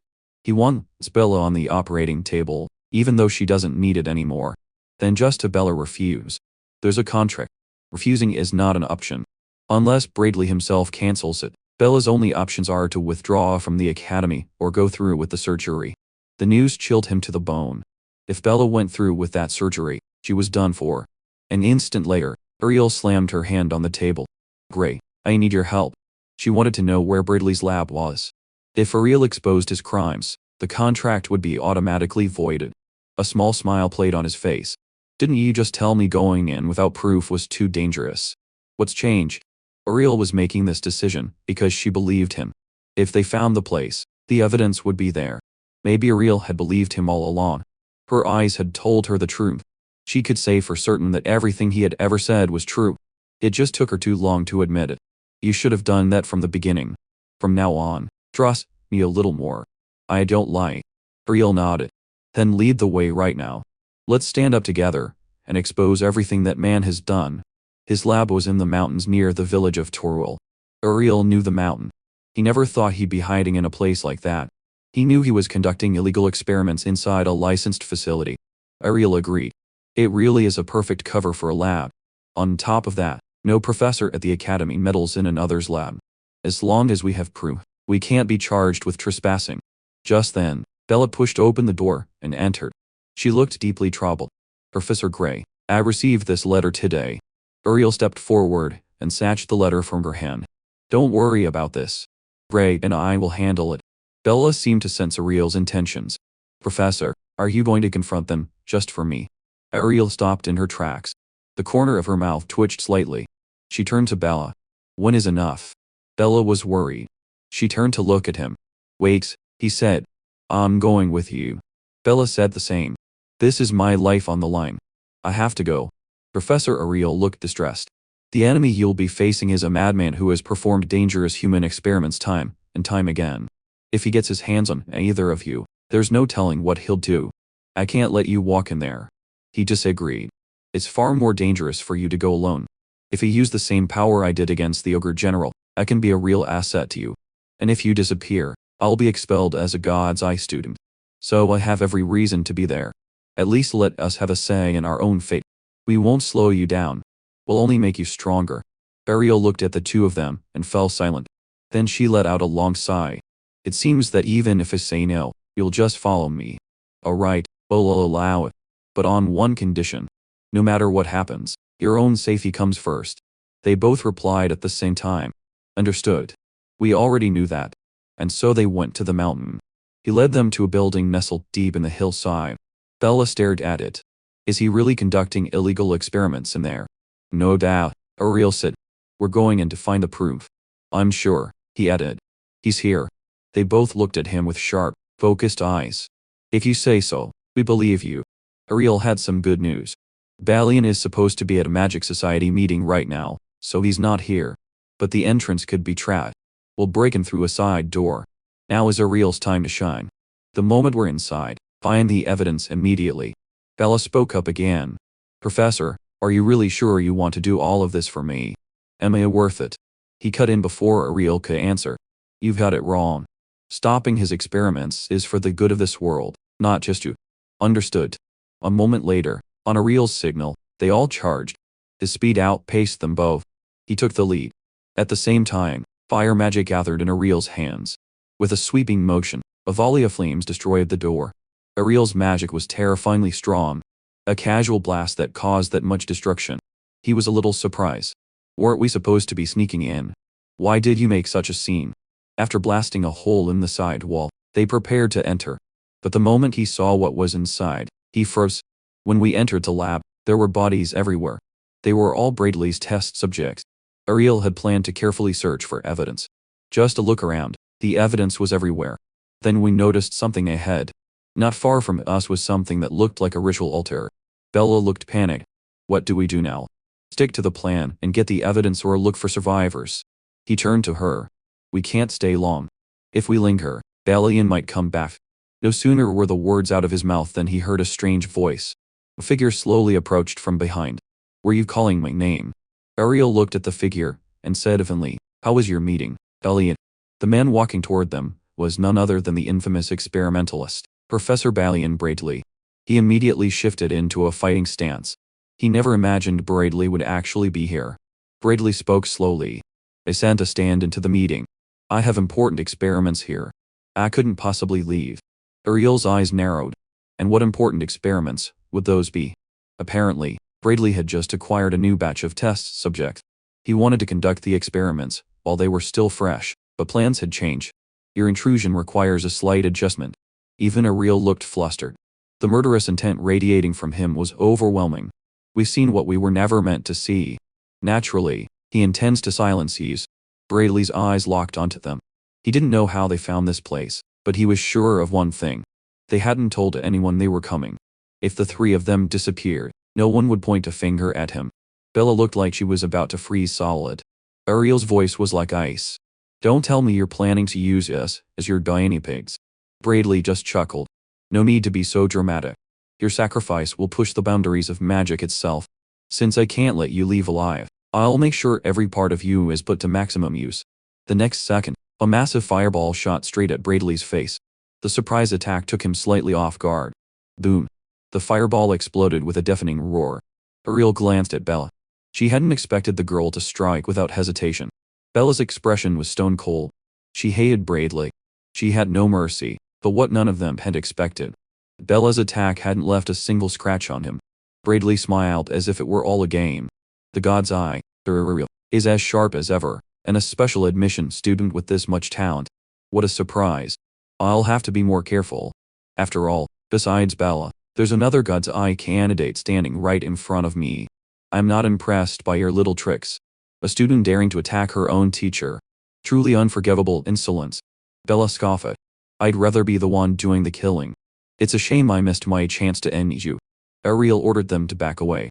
She could feel the situation spiraling out of control, but they had the evidence they needed, and the academy would handle the rest. They wanted to leave. Léon, however, had other plans. In an instant, he unleashed a blast of dark magic straight at Bella. At the last possible second, Ariel threw up her golden barrier. She told Bella to run. She would handle this herself, but Balian cut in. "Save it. This is one of my finest creations, Greed Flame.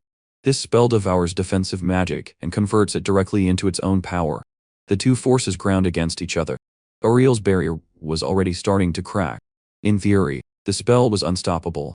Its only drawback was that casting it consumed a unit of a rare material. A few seconds later, Ariel's golden barrier was on the verge of being completely consumed. Then, her eyes blazed with a blue light. Behind the golden magic circle, a second circle appeared, this one blue. Another layer of defense, but Greed Flame didn't flinch. It slammed into the new barrier without hesitation. Cracks spread across Ariel's barrier again. She quickly ordered Bella to take the bag containing the magical memory. Ariel had recorded everything that happened here. When Heathcote saw it, he would know exactly what to do, but Bella didn't move. Instead, she slammed her staff into the ground. A new defensive magic circle radiated out from her. This one circular. Ariel was furious. "What are you doing? I told you to run." There was no way Bella was leaving Ariel here alone. She had seen the barrier failing. She was here to reinforce it. Ariel was at a loss for words. "We had an agreement. If anything happened, you put your life first. Balian's magic is not normal. No defensive formation can stop it. I'll buy you time. Now go." But as the words left her mouth, her barrier shattered. Ariel was horrified. 2 minutes. That's all it took. This magic is seriously messed up. Bella, on the other hand, looked completely calm. "It's alright. The professor's barrier has fallen, but that doesn't matter." Greed Flame shot forward and slammed into Bella's formation. To Bella, this spell wasn't overwhelmingly powerful. It just required a slightly different approach to counter. Léon was stunned. "Impossible. The counter theory for Greed Flame is known only to ES. How did you know?" Bella giggled. "Someone recently taught me a new theory. With it, any spell becomes simple for me." Bellion's mouth twitched. "Are you telling me you broke my dark magic with just a new theory?" He refused to believe it. "Tell me the name of this traitor. Give me a name, and I'll give you a quick death." Bella giggled again. "You want to know who taught me? That's a secret. I'm not telling you anything. Surprisingly, there was something almost endearing about the side of Bella. But an instant later, his expression hardened. He warned Bella to be on her guard. Something's not right with this attack. Léon reached into his cloak and pulled out a red stone. He then crushed it in his palm. If you're so eager to die, then burn. All three of you. I'll watch you turn to ash. A dozen skeletons exploded from the shattered stone. They twisted and writhed together like a rope. Then they merged into one massive, horrifying mass, and it shot straight for them. He told Bella to be careful. She said she could hold, but beneath that calm exterior, Bella was starting to panic. Her magic was running low. Léon had anticipated it. With your reserves, you have another minute, baby. Bella was desperate now. Professor, attack him. I'll hold the defense. At those words, a blue light blazed in Ariel's eyes. Her god's eye scanned for a weakness in Léon's magic. Find it, and she could project her power through the barrier. She slowly raised her hand. A thin thread of electricity snaked through the barrier. The moment she found it, she held nothing back. Lightning exploded across her body. With a furious cry, every ounce of lightning she had shot at Grieflame. The lightning was blindingly fast and struck with devastating force, but she still couldn't break the counter. The moment her lightning hit the dark magic, it began to be consumed. Every bolt was consumed, leaving nothing behind. Léon scoffed coldly. Counter me. Don't make me laugh. You can't even touch me. Ariel's expression darkened. She hadn't expected the spell's absorption power to be so overwhelming. If he remembered correctly, Ariel's offensive magic was the weakest among the instructors. And with greed flame eating fire, Léon was literally getting stronger by absorbing her attacks. At that moment, Bella finally reached her limit. My magic is running out. What do we do? If you looked closely, you could see it. Her hands, her entire body, was trembling. Just staying on her feet was taking everything she had. Ariel was out of options too. That's exactly why I told you to go earlier. You didn't listen. Both of you underestimated him. Everyone is in danger. That's when he stepped forward. He chuckled. Leave this to me. You two rest. It's time for the backup to step in. Ariel and Bella looked at him in disbelief. We couldn't stop him. You think you can? Bella wanted to know what he was planning. Your sword can't even reach him from here. Don't worry about that, he said. Just watch me war. Something flashed in Ariel's eyes. She had figured it out. Are you sure about this? Using that power again could kill you. And even if you survive, your arm may never fully recover. A small smile played on his lips. One person dead is better than all three. On Léon's side, Grieflame obscured his view of what was happening inside. But he could see a red light slowly spreading within. Then he saw a young man swinging a sword through the air. The angle was strange, upside down. The reason it looked upside down was simple. Léon's head had been severed. A single strike. That's all it took. The power behind that swing was something Léon could never have blocked. His expression was grim. Someone like you should have been dead a long time ago. What stood before them now was a headless body. Bella couldn't believe what she had just witnessed. That single blow shattered everything she thought she knew. With a heavy thud, Léon and his head hit the floor at the same time. Even Ariel stood there, eyes wide. She had reviewed the footage from the battle with the ogre general, but seeing it with her own eyes was something else entirely. If anyone was told about this, they would never believe it. Then Bella noticed rocks falling from above. The entire ceiling was starting to collapse. That blow, its shockwave had reached all the way up there. Then, amidst the falling debris, a pair of light, steady footsteps advanced. With each step, ripples spread across the floor. Countless pink magical rays rose from the ground and froze every falling rock in place. Ariel was still processing what had just happened. Compared to what Gray had just done, Léon's magic was nothing. She glanced at him. How's your body? That blow was absolutely devastating. With a clatter, the sword slipped from his hand and hit the floor. He wasn't sure what was happening. His dominant hand was throbbing, and a numbness was slowly creeping through it. He picked up the sword. Don't worry too much. I can still move. Ariel let out a small laugh. That's a considerable improvement from before. Your training is paying off. He had to agree with her. Back in the village, using this power had knocked him out for days. His arm hadn't been able to move at all when he woke up. Now it just hurt. It was progress. That training under the Sword Saint was worth every second. What he didn't realize was that Ariel's gaze had quietly shifted to his right hand. She had just used her god's eye to check his right arm. The wound inside, it was there again. She walked toward him and spoke softly. We survived because of you. "I am sorry for making you use that power again." He told her not to worry about it. He was the one who insisted on stopping Balian. Still, Ariel insisted on saying thanks, but what she said next took him by surprise. She told him not to use that power again. Not for a long time. Her voice was almost pleading. "Please trust what my God's eye is telling me. If you push it any further, the damage will become permanent." He stood still for a moment, then nodded slowly. "I understand." Just then, Bella spoke up from behind him. She wanted to know, was that magic just now? Because she hadn't detected a single ether fluctuation. To be honest, calling it magic didn't even feel right. So what exactly was he using? Ariel cut in before he could answer. "I'm sorry, but I need you to let this go, and not mention anything you saw here to anyone." Bella's curiosity was piqued, and she kept asking. Ariel sighed. Magic began to gather in her hands. She looked Bella straight in the eye. "If you can't agree to that, I'll have to erase your memories. I'll give you a choice. Memory erasure or a magical contract." Bella practically jumped. There was no way she was letting someone touch her memories. She chose the magical contract. Ariel created a magical contract and let it hover before Bella. Bella signed it without hesitation. The matter was settled. She wouldn't ask again. Ariel asked what they should do next. He said that as worried as he was about the experiments, their top priority right now was to help these people. They looked almost soulless, but they weren't dead. They had been placed under a magical trance. Ariel snapped her fingers. "They're not in immediate danger, but to be safe, we should take them to the Academy's medical wing." A golden orb of light appeared before them. It expanded outward, enveloping every test subject in the room. This, at least, would protect them from any further harm. With the test subjects secured, Ariel suggested they go deeper. As she surveyed the room again, even she had a hard time processing it. Everywhere they looked, it was illegal experiments. Most of them involved human sacrifice, either to produce magical catalysts or to artificially enhance human magical abilities. Each one was more brutal than the last. Ariel found no experiments directly related to the purger. Could that part be happening somewhere else? He found it strange too. In his past life, this place was linked to an event that killed tens of thousands. How could just producing a magical catalyst lead to a disaster of that scale? Then he realized it. His eyes widened.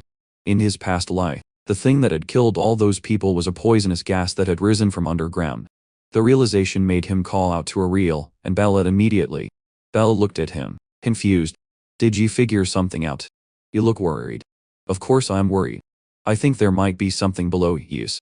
And if it's related to the purger, I don't even want to think about it." He shared his suspicion with Ariel that there might be a hidden passage underground. Ariel looked skeptical. Underground? Who would conduct experiments there? Her god's eye scanned every crack and crevice in the floor, but she found nothing. There was no hidden passage, which meant his guess was wrong. Just as she was about to tell him what she'd found, she froze. She told them not to move, then quickly walked forward alone. She bent down and carefully inspected the floor. Her god's eye activated again. "It's very faint, but I can feel traces of short-range teleportation magic. This might be a space that can only be accessed by teleporting into it. Based on the residue, the teleportation distance is about 300 meters. There's something down there." He asked if she could get them 300 meters down. She said she could. She had her own short-range teleportation gate. She snapped her fingers. "Let's see what's down there." A magic circle appeared before them. If there was nothing there, the gate would open to solid ground. The door in a real circle slowly opened, and what they saw on the other side made all three of them freeze. Stretched out before them was a space filled with structures, small buildings of various sizes. Ariel was stunned. No one, not even she, could have imagined such a vast space existed beneath this building. At the same time, Bella felt something was wrong. A massive amount of ether energy was pouring in from all directions, and the strongest source was coming from the very center. She pointed to the structure at the center of it all, surrounded by several towering pillars. Ariel was shaken. "It's not just ether. There's something else. Another kind of power. And it's stronger than anything I've ever encountered." When he heard that, he thought he knew what it was. Could this other power be? Ariel cut in. "You're right. The power within that structure. It belongs to the purger." They stepped inside. There was a door ahead. All three suspected the same thing. The source of that power was behind this door. Ariel carefully checked the surrounding area. The power was undeniable, but there was no sign of an actual purger. She tried the door. It opened without any trouble. She could tell that the door itself held no power. It was purely ceremonial, placed here as a symbol, nothing more. So the source of that power wasn't the door. It was somewhere else in this room. Ariel's gaze landed on a nearby purple box. She suspected that all the power was concentrated in this magical device, and then she did something that completely took them by surprise. He froze. Are you insane? Are you trying to summon a purger? Bella agreed. This is too dangerous. We have to stop her. Ariel was completely unfazed. Both of you stay put. My projections indicate that this device can't actually summon a purger. Trust me. A sharp tearing sound. The door began to crack. The crack widened, and beyond it was pure darkness. Bella, and he froze. Space is being torn apart. What did you do? At Ariel's intervention, a thin stream of energy was being drawn from within. He stared at that dark energy without blinking. No mistake. That's the purger's power. Ariel had figured out the true function of this device. And summoning a purger, it was not. All it did was tear a small rift toward the place where the purger existed and channel the leaking energy through. In the center of the room, the dark energy rose and hovered in the air. The core used to crystallize that energy was almost certainly human lives. By the looks of it, about 10 souls had been consumed, but the shaping process could have cost many more. All of this was what Ariel saw through her god's eye. She guessed most of the people they found upstairs had been taken as raw material for this. Bella was confused. Why go through all this trouble just to collect that power? What were they going to do with it? Ariel told Bella to think back to the battle. The black flames Balian had used. Didn't it seem unusual? Those flames came from the red crystal. And that crystal is basically what these devices produce when they're finished. But the catalyst doesn't necessarily have to become fire. If they mass-produce these, who knows what they could be used for? As she spoke, the rift in the door slowly began to close. After hearing all this, he was starting to think Balian may have never intended to summon a purger in the first place. Whether he had tried and failed or simply didn't want to, he couldn't say. By the looks of it, the space accessing magic device had been pushed to its limit. These devices had likely given all they had. Bella looked around at the devices. Her eyes lit up.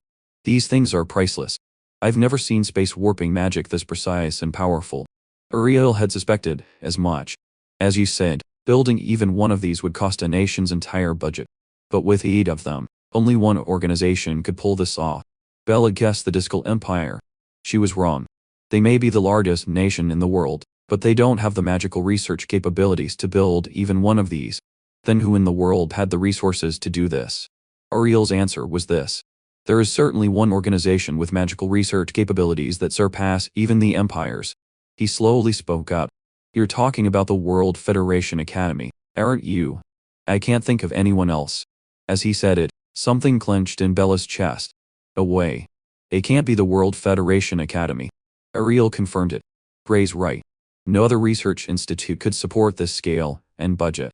It's becoming undeniable. The World Federation Academy is involved in the purger situation. Bella finally understood. Wait, are you saying the Academy is behind all of this? But the World Federation Academy is supposed to be protecting the world. Ariel sighed. You're too naive. I don't understand why you still refuse to see it. But there's no other organization that could do this. Do you understand now? But he saw it differently. This didn't mean the entire Academy was their enemy. Most of them were still on their side.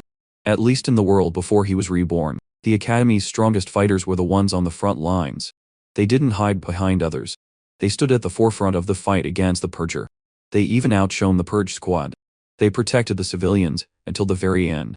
Having seen that future, he refused to believe that the Academy was an enemy of humanity. Ariel nodded. As you said, most people in the Academy are probably acting in humanity's best interests.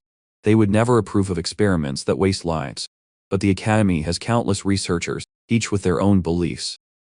Their views are not unified, and neither are their methods. And then there are facilities like this.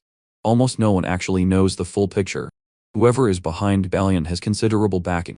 There's no way he could have arranged all of this on his own authority. Bella frowned. So even now we can't completely trust the Academy. That puts us in a really tough spot. A distant look came into Ariel's eyes.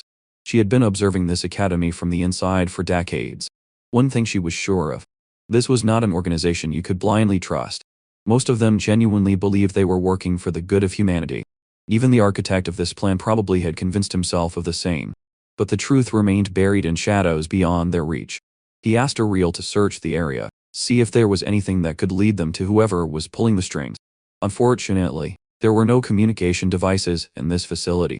Not even a trace of the creator's magical residue on the devices. This thoroughly covered up. Finding any clues is next to impossible. And there was one more thing. But before Ariel could finish, a massive explosion went off behind Bella. He was taken by surprise. What was that? But the explosions weren't aimed at them. They were destroying the facility itself.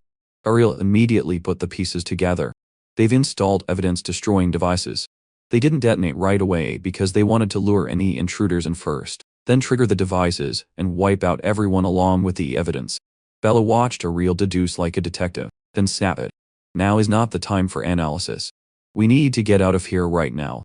Ariel chuckled, so impatient. These are just magical bombs. She slammed her hand on the floor.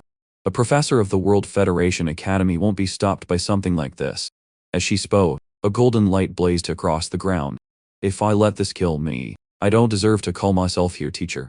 The golden light enveloped all three of them. It grew brighter and brighter. With a sharp whoosh, all three of them vanished from the spot, and the 8 magical devices vanished with them. 3 seconds later, on the grass outside the building, Ariel had teleported them along with the survivors from upstairs to the open ground outside. He glanced at the survivors. They had made it out safely, just like them, though they had clearly been through a lot. Bella let out a shaky breath. She had really thought that was the end for her. He had to agree that it was too close for comfort. Ariel chuckled. You'll get used to it. There were more people than I thought, so the teleportation circle slowed down a bit, but it was worth it. We have all 8 magical devices. Once we present these to the academy, they can't ignore us anymore. Soon, they were back inside the academy. The man sitting opposite them spoke. The survivors you brought back are currently being treated at the academy's medical wing. This was Oju Alexander, the headmaster of the World Federation Academy. Thanks to all of you, Valiant's illegal experiments have been stopped. He picked up a report on the magic engines that was lying on the table. Each one of these is worth more than a nation's budget. Ariel spoke up with her concerns. There were 8 devices in total. There's no way Balian could have assembled that kind of firepower on his own. How did he get them? Is someone backing him? Alexander slowly set the report down. These were stolen goods. The transport convoy was ambushed. All 78 members of the convoy were killed. All 3 of them were stunned. They had no idea this was connected to a robbery. Ariel's expression hardened. You're talking about the incident from 15 years ago. Alexander nodded. That's right. These engines were among the confiscated goods. And the ones responsible for it are the Crimson Hounds. I'm sure you've heard the name. He had the world's largest criminal organization. A parasite on humanity. No matter how many times they were crushed, they always came back. Something in Bella's silence made him look over. The normally gentle Bella was wearing an expression he had never seen before. Pure rage. They're the ones who killed my parents. Alexander looked troubled. That's exactly what makes them so dangerous. They've been dismantled hundreds of times, and they always resurface. No one knows where they're hiding. No one knows who leads them. Over 70 of all crime-related deaths are caused by them. I wouldn't even be surprised if some of their people have infiltrated this academy. The problem is, we have no way to identify them. And even if we did, the academy wouldn't act. He had to ask, what do you mean? If there are criminals in the academy, why don't you root them out? Ariel chimed in. This is how the academy works. Anyone with talent is given the chance to grow stronger, regardless of bloodline, race, or background. That is the academy's philosophy. Even if you're a criminal, it doesn't matter. Bella found that ridiculous. If there are criminals here, they should be dealt with. That's a given. Alexander agreed with her. Unfortunately, those in the upper echelons don't think so. Bella was confused. But aren't you the headmaster? Doesn't that make you part of the upper echelons? Alexander gave an embarrassed laugh. I'm just a subordinate. To call me part of the upper echelons would be a joke. I am the face of this organization in name, but the authority I actually wield is negligible. Do you want to know who really pulls the strings? Bella and he both nodded at the same time. They needed to know who was really behind all of this. But Alexander wouldn't tell them. He'd continue to grow stronger. The more power you have, the more you will be permitted to know. When you have enough strength, you will be able to touch the heart of this academy. And the truth you're looking for will finally be brought to light. He couldn't name names, but he offered a hint. There is a senior student here whose influence shapes the direction of this entire academy. Even that policy of accepting criminals That was his decision. He finally understood. So, if we become stronger than him, we can change the academy itself. Alexander didn't elaborate. More or less. In this academy, strength is everything. Bella and he both clenched their fists at the same time. This was their conviction. They would grow stronger.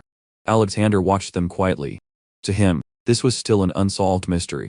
There was no way Ariel would have gotten involved in going after Balian through the normal course of things, which meant one of them had to be pulling the strings. And yet, Ariel's god's eye was as sharp as ever. Even Alexander couldn't help but feel a surge of anticipation. He found himself eager to see what kind of force Ariel was building. After leaving Alexander's office, he was walking alone down a hallway. He glanced at the black mark on his hand. In this academy, strength rules all. Whether we want to take down the purger or expose whoever is operating in the shadows, we need to focus on one thing first: getting stronger. Then a presence interrupted his thoughts. He looked up just in time to see a kick flying straight at his face. With a heavy thud, he blocked the attack, but the force sent him skidding backward. The power behind that kick was immense. Even with a successful block, he couldn't stop himself from being pushed back. This guy hits hard, but more than that, I want to know why. If he doesn't have a good reason for this, I'm going to take it as a challenge. And if this is that, he's not going to like how I respond. But then he spoke, saying, "You have no right to be in this hallway." His reasoning was pathetically weak. God's eye special admission students like you have no place here at all. He slowly drew his sword.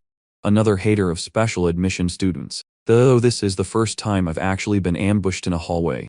Seeing him ready to fight back, the man said he was more than willing. But then someone appeared. He turned to see Professor Ariel slowly walking toward him. He looked at him with a hint of confusion.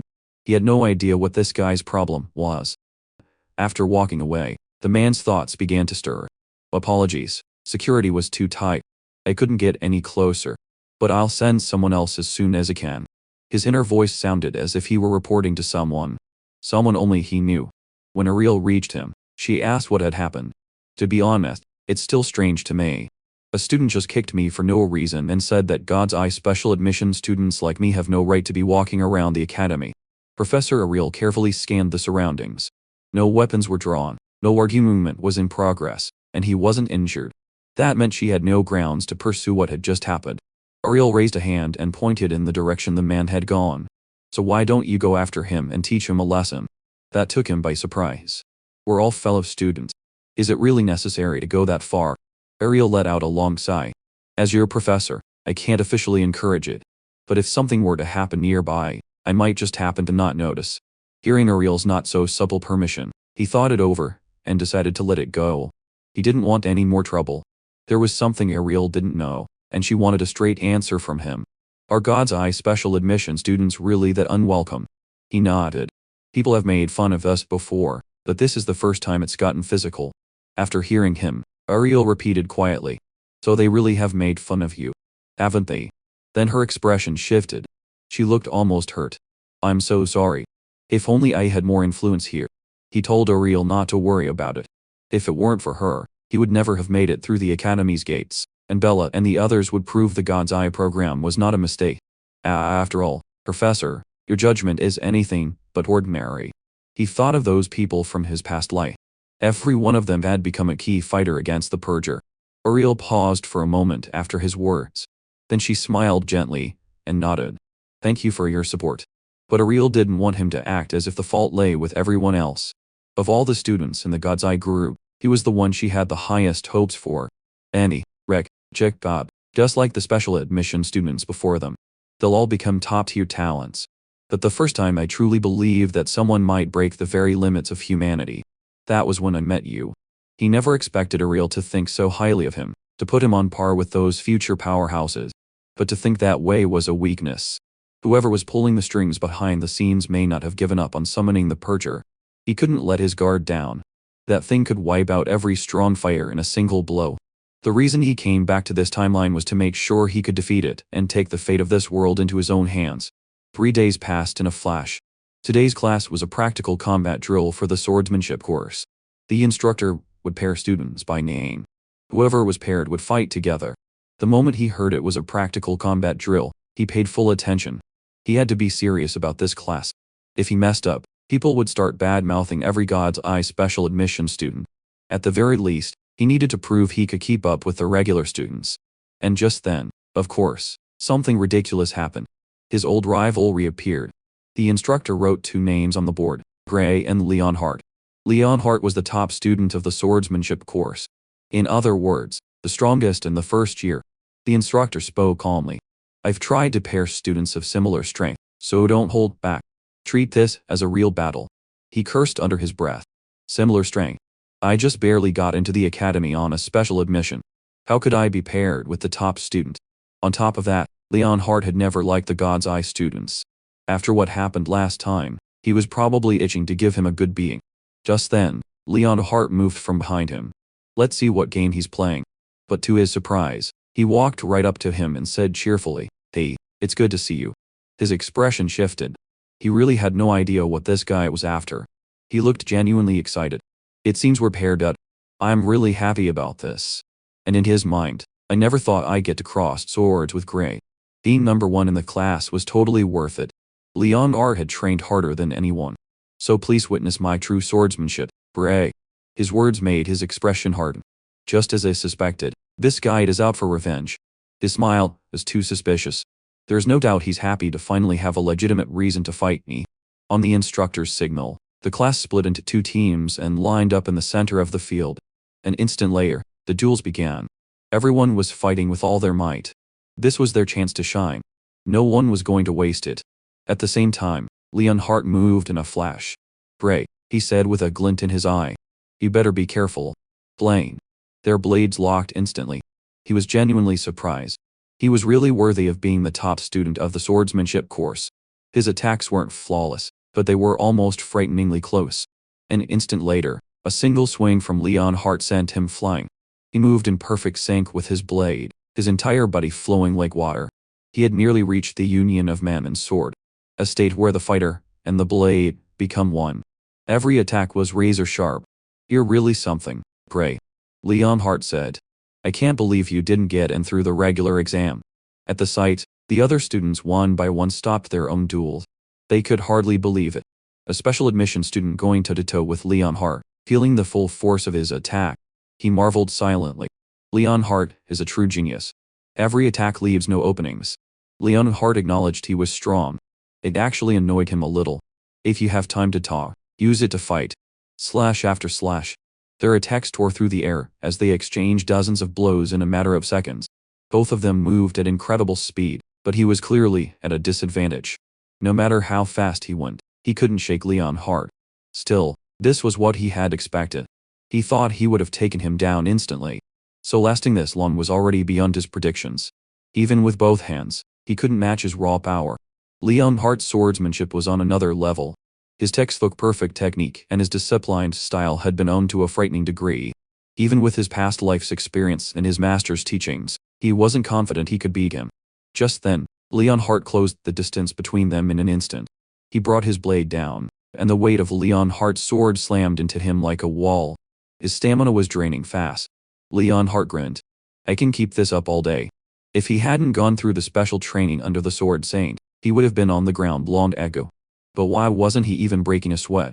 Is fighting me really that easy for him? His stamina was nearly gone. He had to end this fight now. Then the instructor's words flashed through his mind. Treat this duel as a real battle. He carefully mulled those words over in his head, and an answer emerged. At the same time, Léon Hart's blade shot toward him again. The moment he swung, he dropped low and slipped under the attack. Then he twisted his hand slightly. Léon Hart's eyes widened. He hadn't expected this at all. But he sent a kick straight at his ankle. To his surprise, the impact sent Léon Hart flying into the air. Once he's off balance, that's my time to counter. Léon Hart finally realized what was happening. It seems Gray is treating this duel as a real life or death battle. But Léon Hart knew he absolutely could not lose. An instant later, his sword was at Léon Hart's throat, and he was in no better shape. Léon Hart's blade was at his throat too. The distance between them was perfectly matched. An inch closer, and they would both be dead. He reached out a hand to help Léon Hart up. Let's call it a draw, but Léon Hart didn't think it was that simple. In that last moment, all Léon Hart had done was swing his sword. But he was different. If he had chosen to, he could have driven his blade through his heart. This is just a simulation, Léon Hart said. That's the only reason you aimed for my throat instead of my heart. Am I right? He let out a short laugh. Even with all the protective spells, pointing a sword at someone's heart in a practice match is a little much, don't you think? Leon's heart seemed to have calmed down. Then I lost this duel. Gray, you're really something. He turned and walked away with a smile. Thanks to you, I finally understand the difference between real combat and training. Fighting isn't just about swordsmanship. He told him not to take it so seriously. In the context of a swordsmanship class, what he did was almost cheating. He didn't seem to hear him at all. The instructor said to treat it as a real battle. In a real battle, there's no such thing as cheating. Even as he spoke, his feet slowly turned back. Ray, how about another round? There was actually a slight blush on his face when he said it. He was completely speechless. Another round already. My stamina hasn't even recovered. I only won because I caught him off guard. In a straight fight, I wouldn't stand a chance. This is beyond skill. His stamina is just on another level. Just then, someone cut in. Stop right there.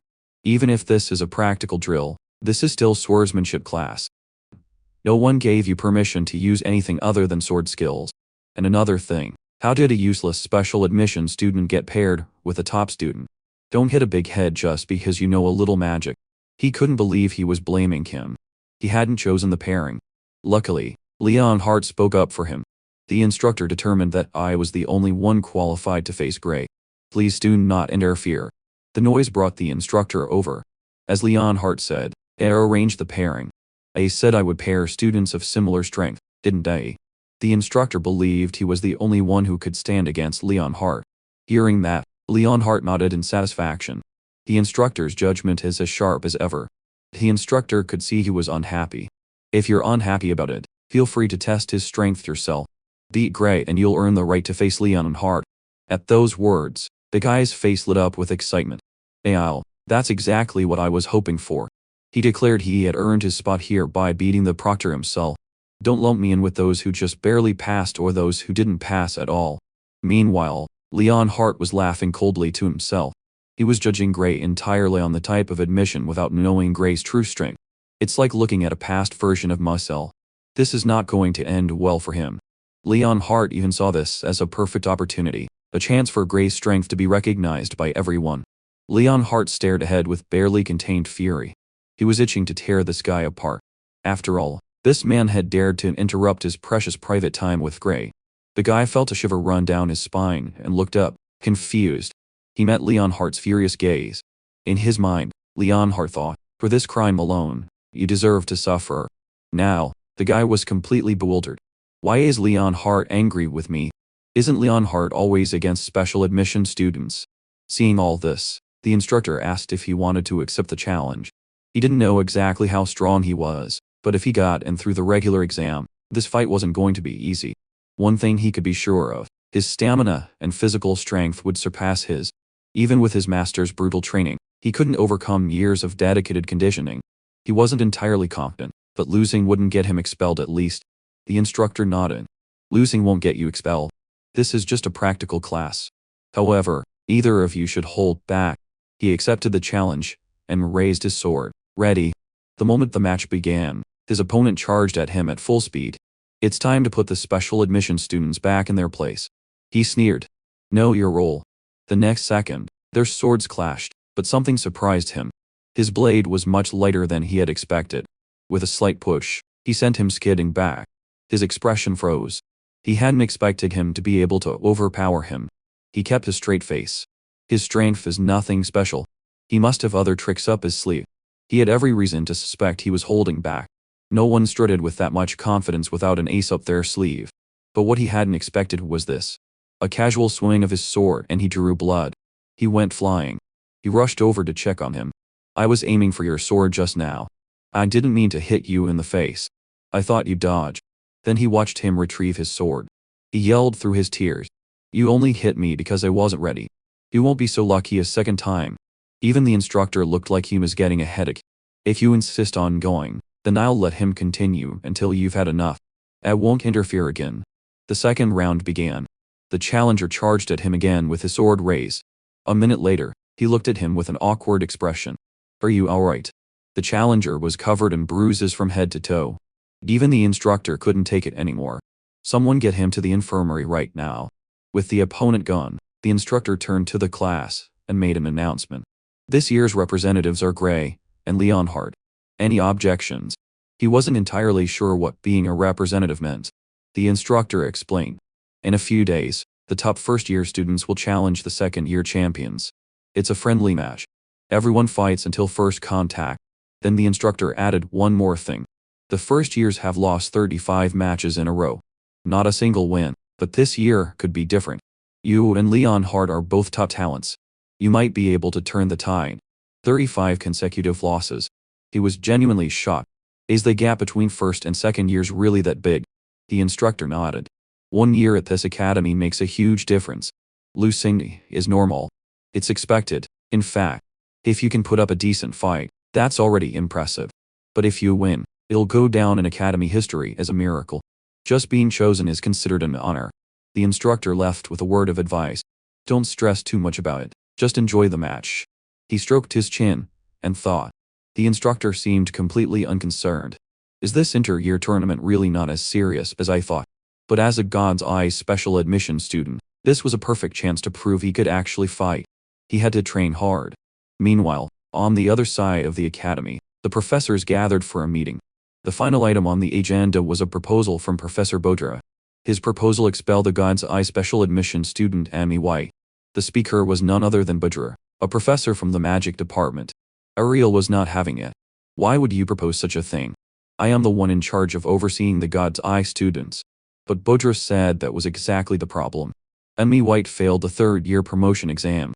Yet, she was allowed to stay on solely because she's a special admission student. Every other student who failed that exam was expelled. Is that fair to anyone here? Ariel didn't even bother arguing. As I told you before, she is making steady progress toward world-class combat ability. The backlash her body is experiencing is severe. She can't perform at her full strength. Without that, she would have passed long ago, and my student is my business. It's not your place to decide. Another professor spoke up. Severe backlash, hidden potential, a useless student who's actually a genius. How long are you going to keep pushing that fantasy? Ariel smelled trouble. They came prepared. Her power is real. The backlash is real too, but she can master it. It could be tomorrow. It could be the day after. If we expel her, she might lose the chance forever. That old excuse. The other professors were tired of hearing it. You used the same line before. Is your plan to keep someone who can't meet the academy's standards here indefinitely? What they didn't understand was that Ariel was doing all of this for the academy's sake. She was doing everything she could to nurture her extraordinary talent. Pushing someone out just because they didn't quite fit the system went against everything the academy was built on. Then a burly professor spoke up. You dare to speak of talent in front of me? Maybe the past special admission students were somewhat impressive, but this current batch, they're all failures. Another senior professor scoffed. Dacod, Rick, Annie White, Bella, Albright, all mediocre. It seems the great God's Eye is losing its edge. Perhaps it's time to consider abolishing the God's Eye program altogether. At those words, Ariel's face went pale. Abolish? How could you propose that? The founding council established this program years ago, but a majority vote among the faculty can abolish it too. Have you forgotten that? Another voice joined in. To be frank, the current God's Eye students are not impressive. I hear Bella has made some progress, but that can hardly be called a significant achievement, and her magical aptitude, to be honest, is questionable. Ariel tried to speak, but the professors kept cutting her off. They moved in perfect coordination, tearing down each God's Eye student one by one. Ariel knew this was orchestrated. Their goal was to abolish the God's Eye special admission program, and she knew her position among the faculty didn't hold much power now. But many professors genuinely cared about whether the program was benefiting the academy. If Ariel wanted them on her side, she had to give them no reason to speak against her. Boudre spoke with the air of someone who had already won. What's the matter? Cat got your tongue. At least you know you're past your prime. The professors beside him chimed in. You may have had your glory days, but maybe you should retire before you tarnish what's left of your reputation.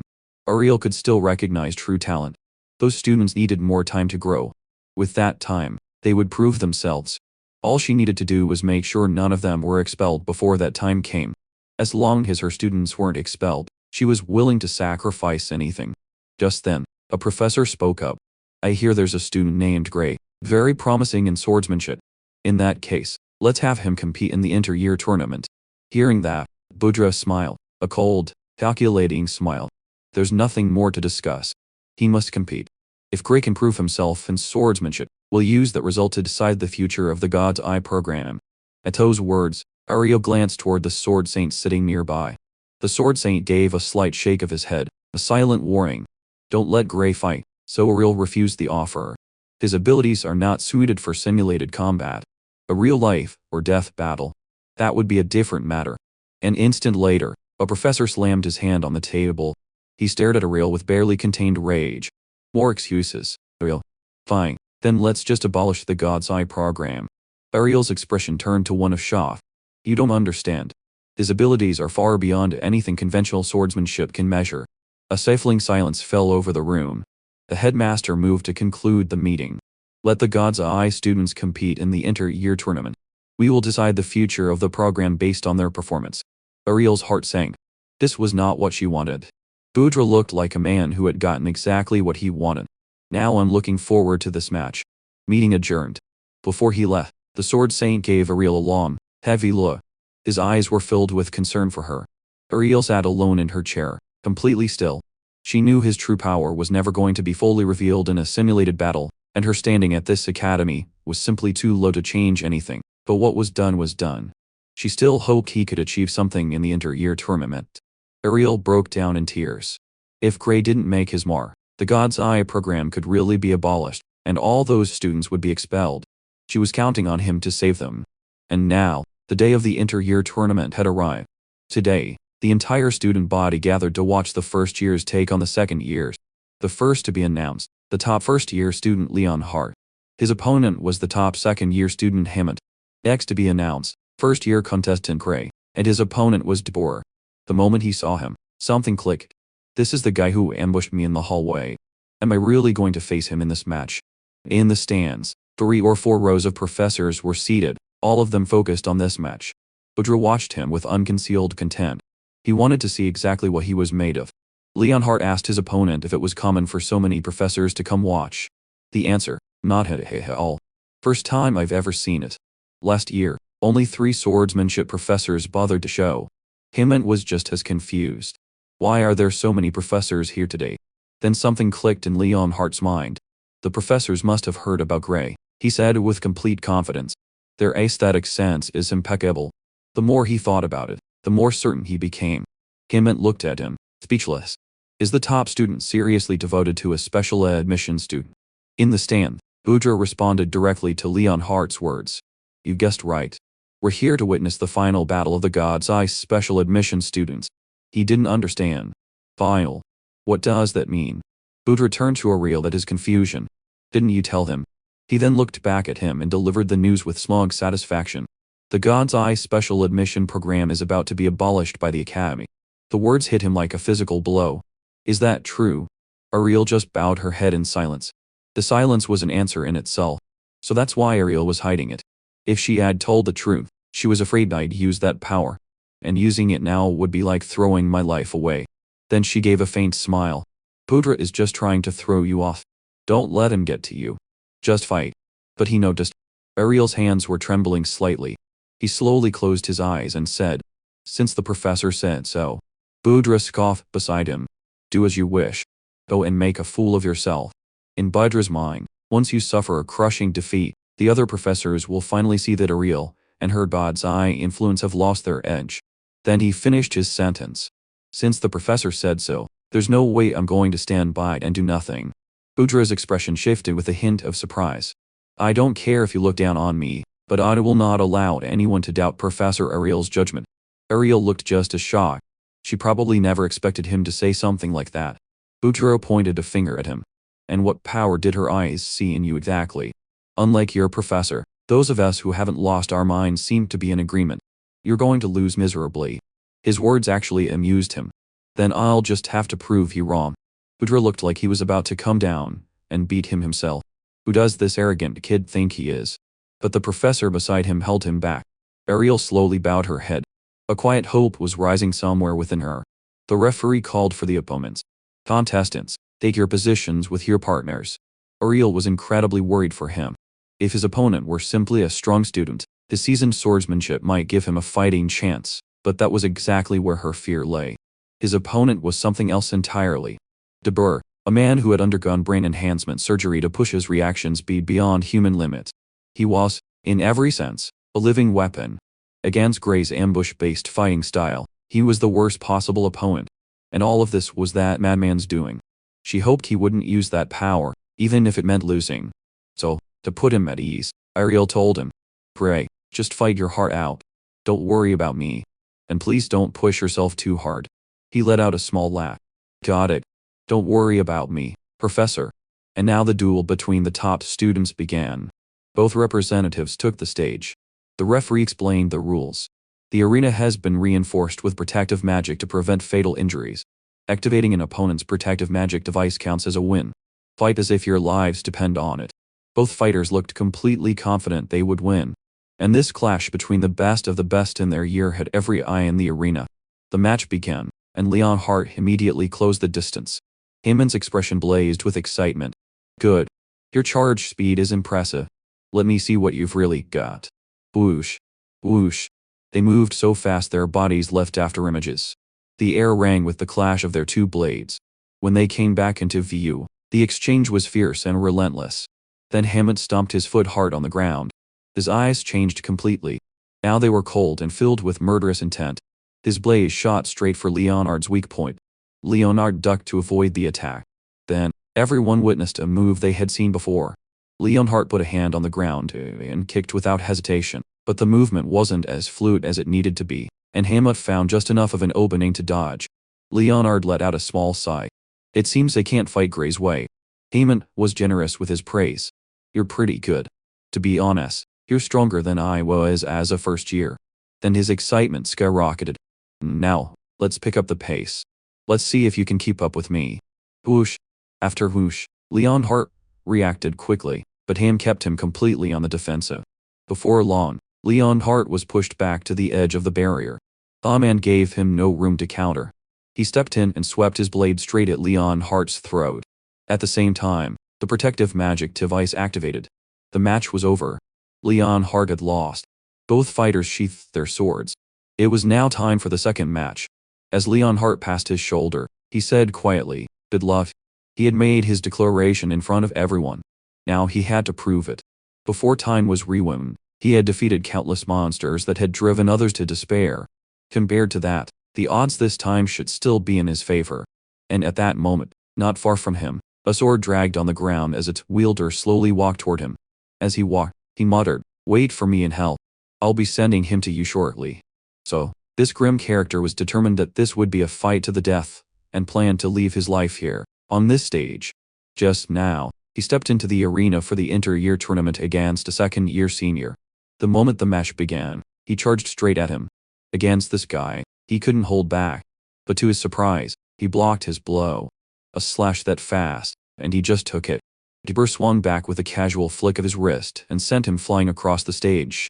He couldn't help but be stunned. This guy's raw power was on a completely different level. Even now, his arm was still trembling from the impact of blocking that one blow. Professor Ariel had mentioned his reaction speed was enhanced, but he never imagined his physical strength had been pushed this far too. The gap between them was immense. No amount of trickery he could pull would be enough, so how was he supposed to fight him? He still had one last card to play, but using it would tear him apart just as badly. Ariel had warned him before, no matter what happened, never to use that power. In the worst-case scenario, it could kill him on the spot. He had promised her, so she wouldn't have to worry. Ariel knew how important this tournament was, but the last thing she wanted was for him to gamble his life on it. And there was another problem. The arena's protective barrier might not withstand that kind of force. If he used it, he could kill Debur instantly. So he was trapped. He needed to win this fight, but he couldn't use the one thing that could guarantee it. Before he could think any further, Debur was on him, moving at a terrifying speed. He had no choice. He would have to figure it out as he went. He raised his blade and blocked another blow. With a sharp whoosh, Debur twisted his wrist and unleashed another slash. His attacks flowed like water, seamless, without a single pause. To his eyes, his technique was almost basic, but with his physical abilities and reaction speed, taking him down would be easy. It wasn't that he lacked skill. He was intentionally holding back. What was he planning? Then Debur gave a cold, sinister smirk. His gut immediately twisted. This guy is up to something. At the same time, his attack tore through his defense. An instant later, he twisted his blade up and took aim. The attack was razor sharp, aimed straight for his eye. There was no way he could dodge in time. And yet, he brought his sword across and blocked it. That stopped him in his tracks. Why did he slow down and let me block? He pushed him back with a quick counter, but the question was still gnawing at him. In the position he was in just now, there was no way he could have blocked in time. Something is very wrong. He could have finished me by now. So why is he dragging this out? In the stands, Ariel sensed it immediately. Jibber's every stat was at an abnormal level.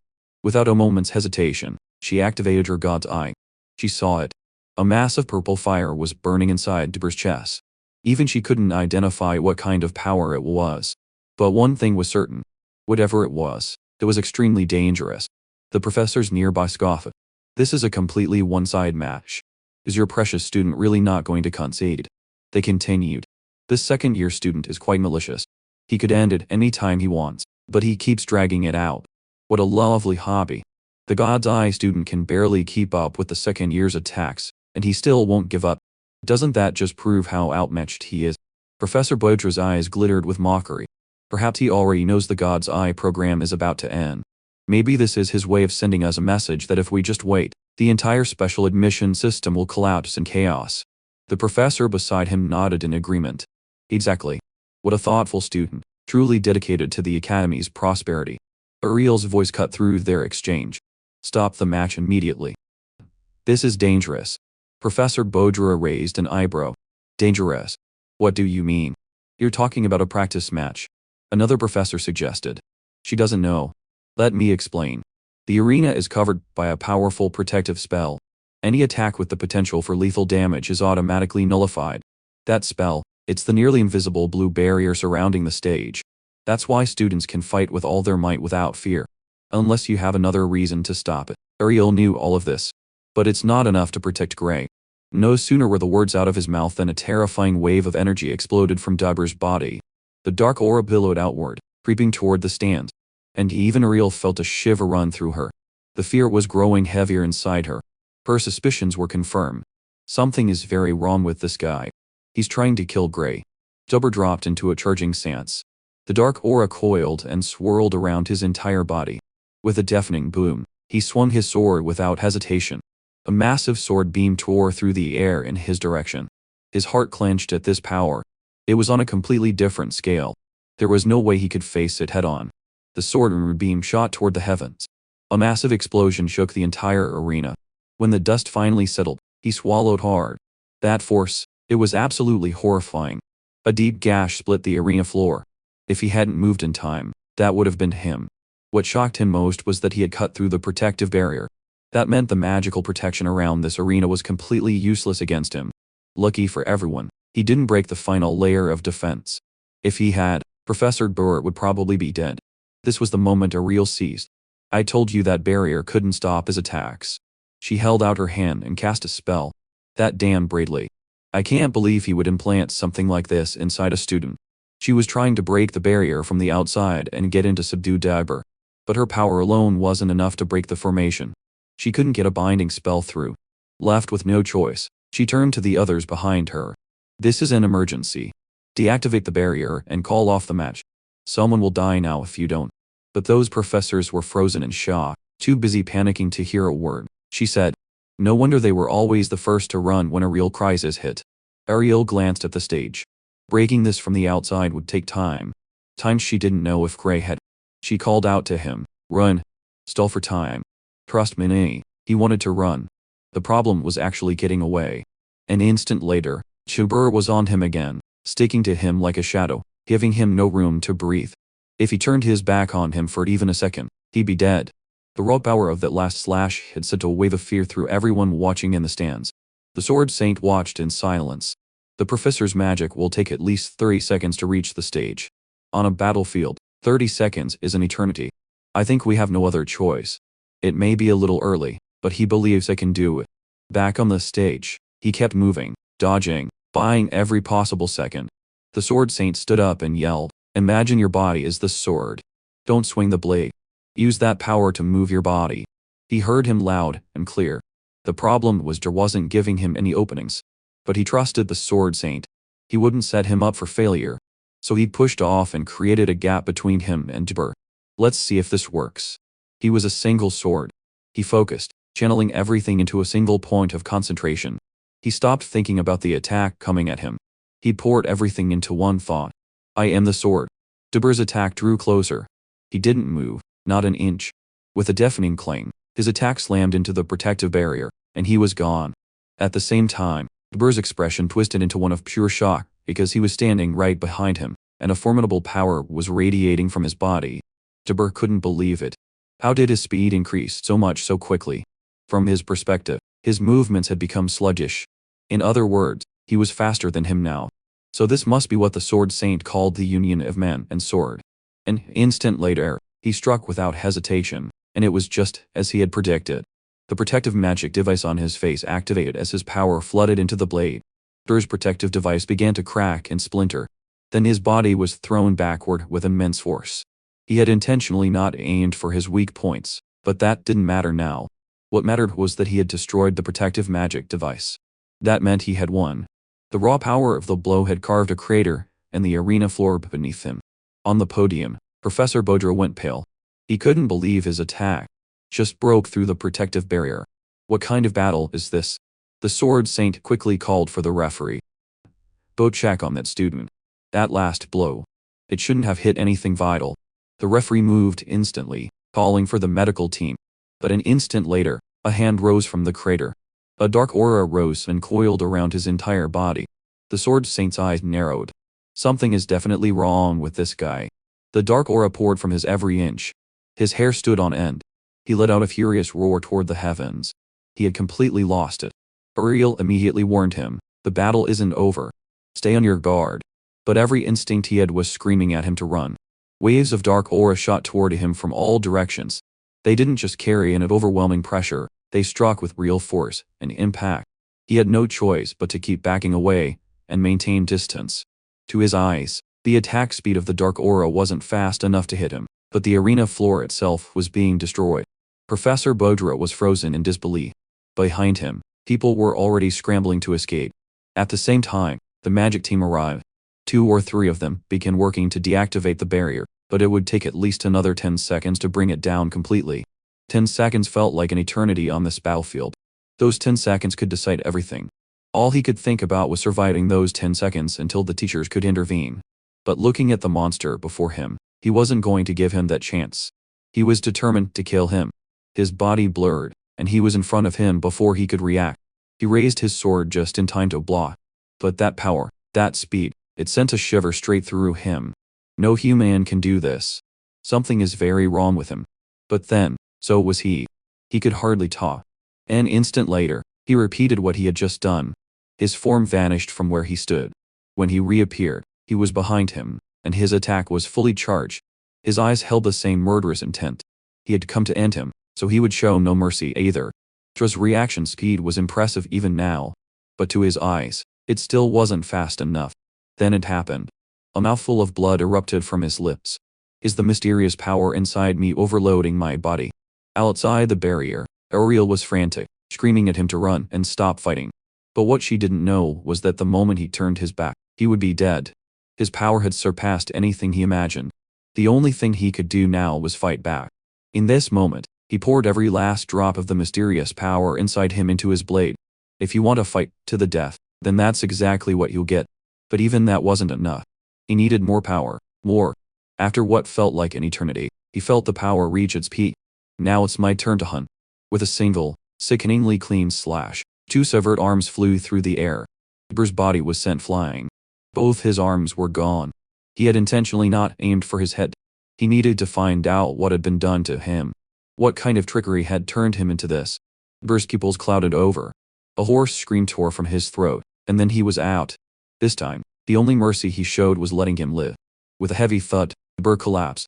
The dark aura continued to seep from his severed arms. Ariel was stunned. So were the 2 magic professors behind her. None of them had expected him to actually win. By the time the battle was over, the entire arena floor was in ruins. At the same time, the barrier finally came down. A crowd of instructors led by Ariel rushed onto the stage toward him. Ariel subdued Dabur without a word, without a second thought for how badly he was injured. He tried to stand, shakily. Finally, it's over.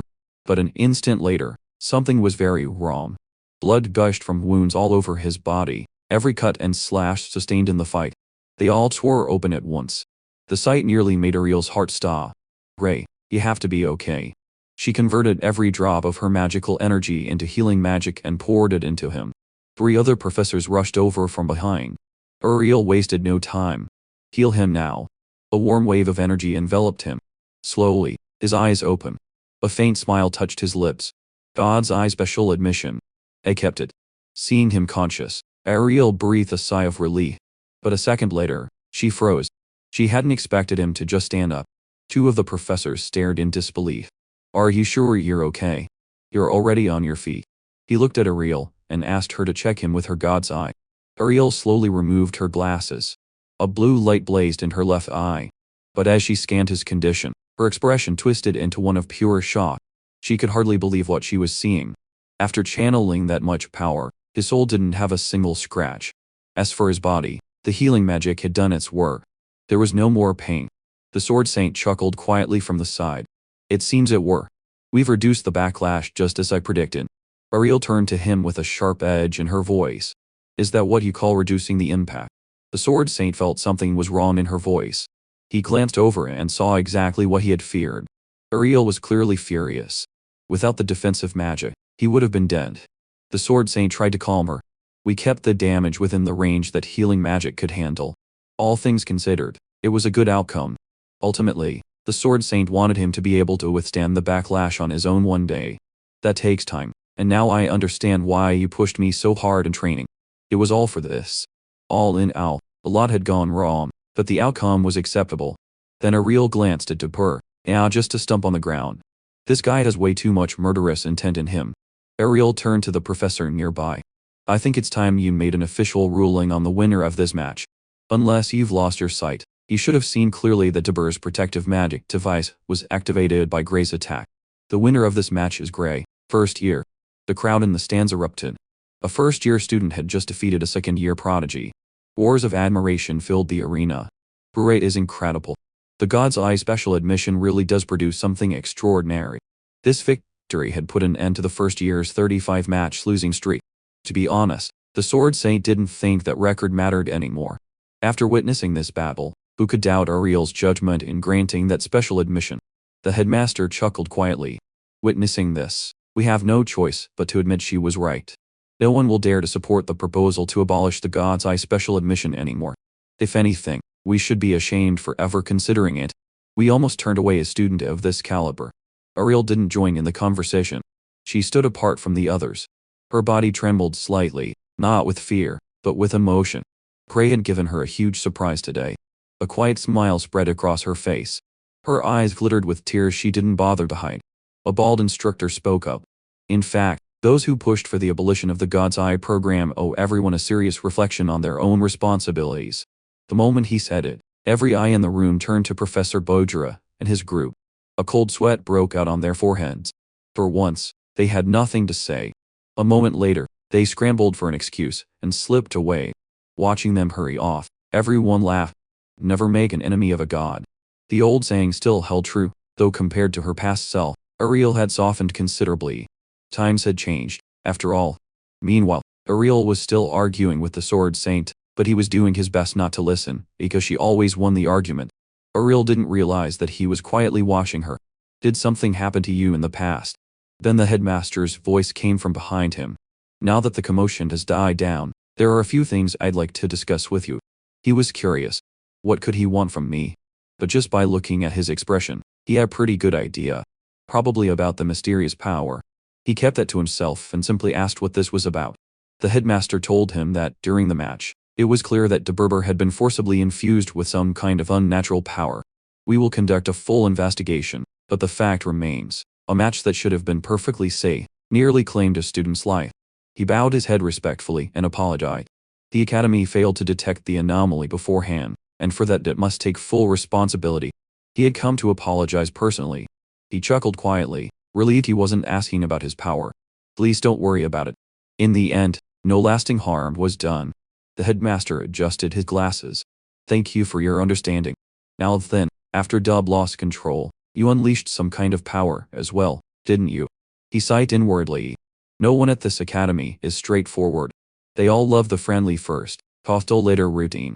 Just as he'd predicted, he had gone straight for where he was afraid. It didn't look like magic, he said. It was something much stranger, a kind of power that modern magical theory can't even begin to analyze. He wanted to know why he was researching such a power. He slowly closed his eyes.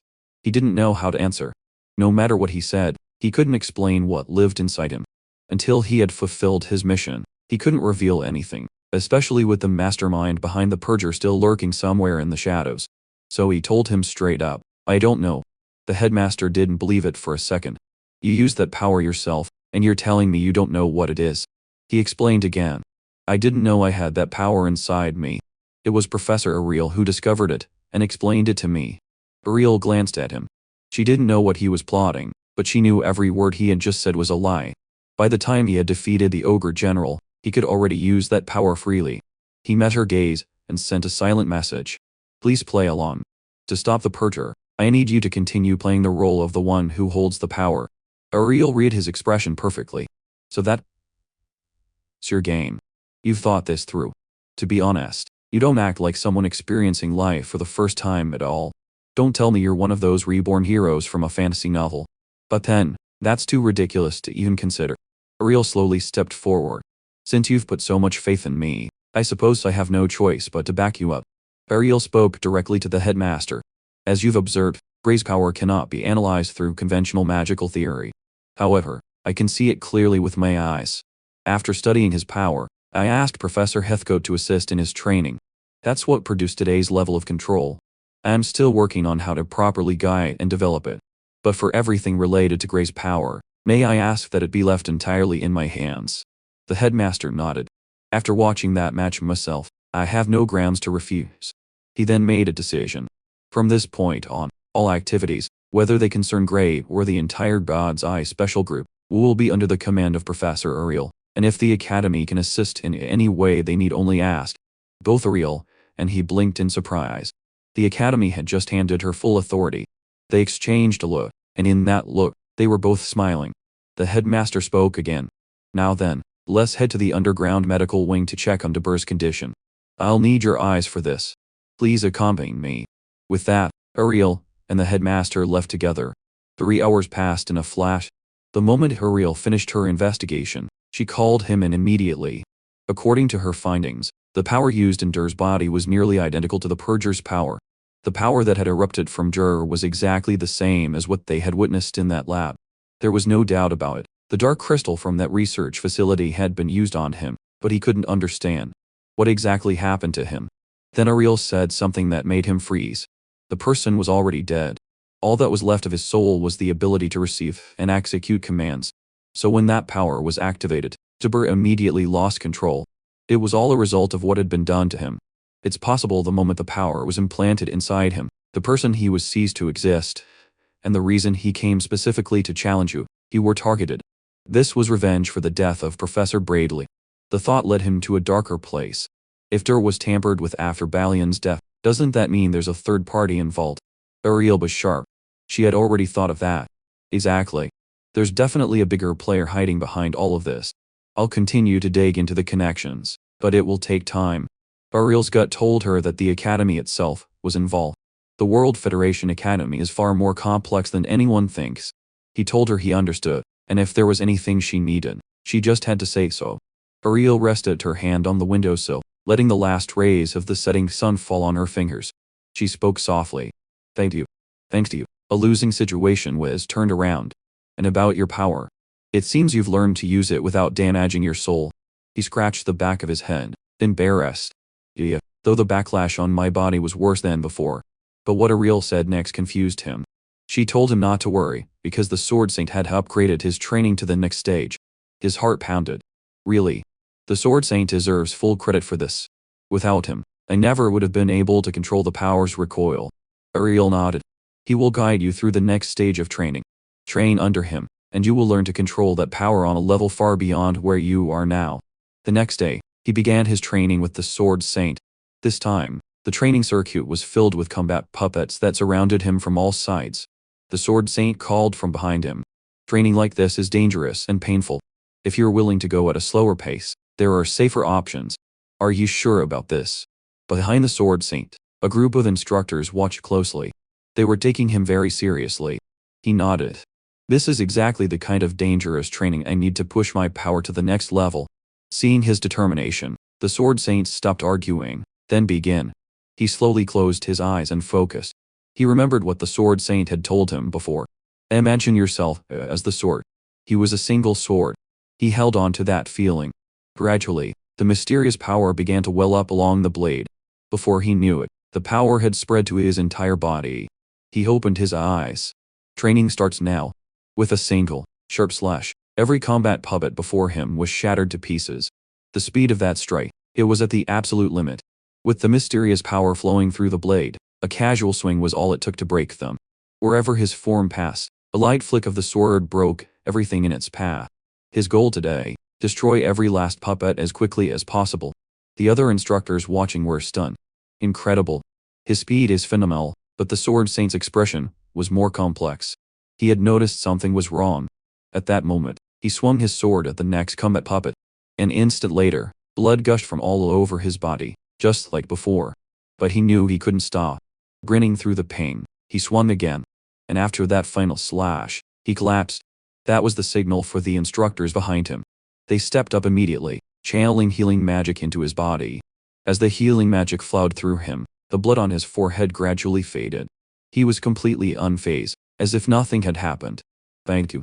The Sword Saint smiled. Not bad. You lasted a little longer than last time. With enough repetition, your body will gradually learn to withstand the backlash. He stretched his wrists. He'd been so focused he'd missed something important. When he was in that heightened state, he couldn't feel pain, but the truth was, using this power was extremely painful. The Sword Saint slowly walked toward him. Pain and suffering mean you're pushing past your limits. I know this training is excessive. Whether you continue is your choice. And he answered him with his actions. Excessive or not, he would continue.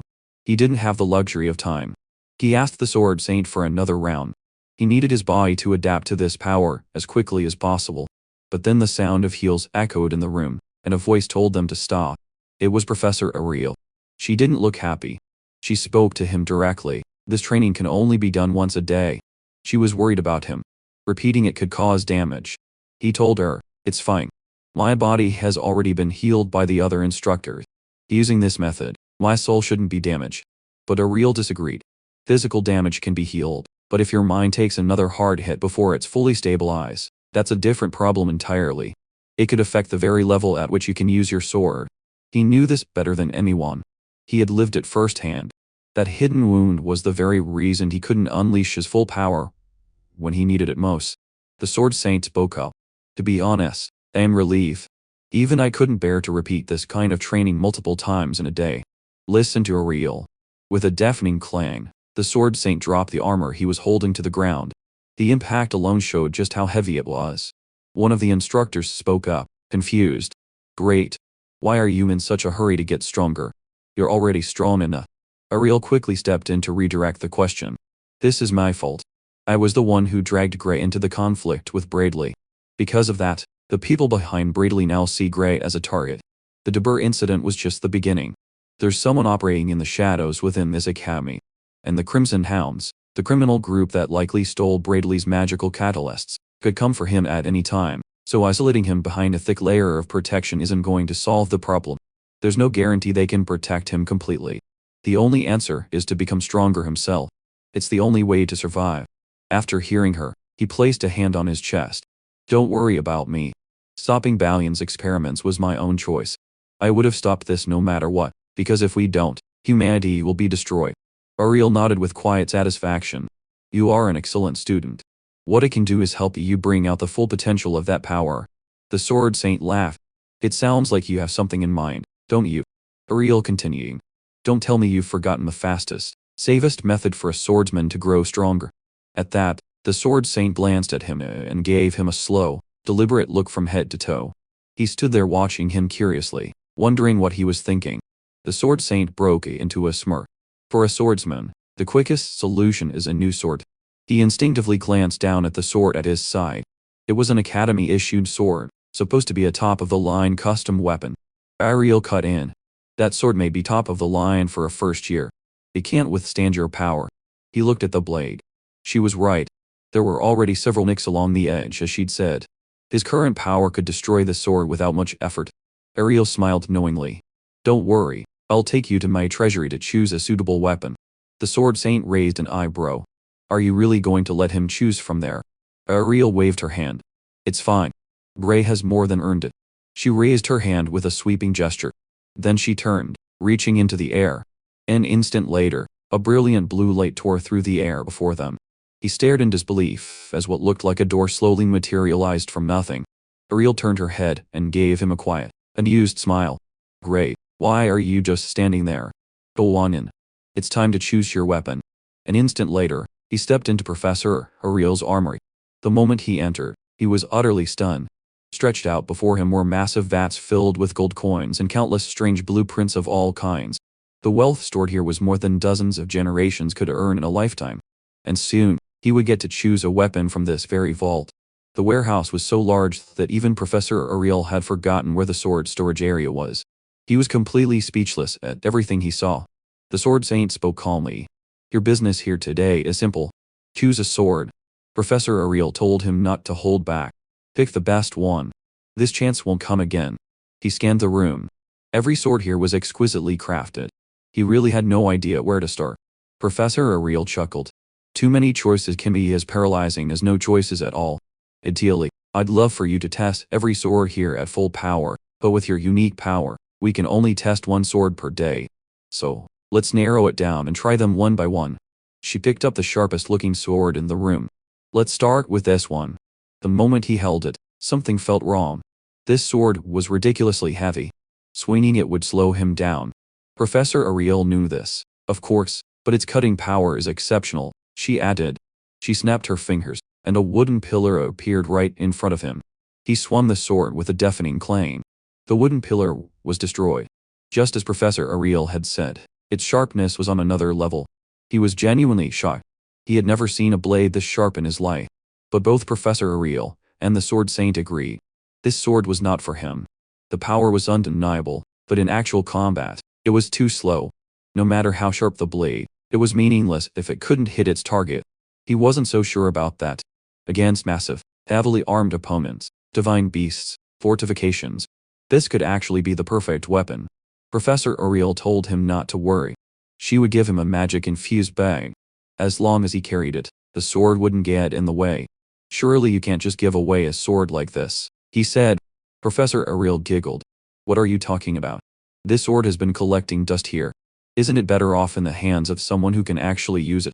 And when you face whoever is pulling the strings behind Balian and Bradley, who is summoning the Purger, can you honestly say you won't regret not having it? She had a point. Whether they were here or not wouldn't change anything, even if they trained their hardest. In that case, I will humbly accept it. Thank you, Professor Ariel. The sword saint slowly stepped forward. Unless you're going to use it, try not to be seen with this sword. His words confused him. He explained.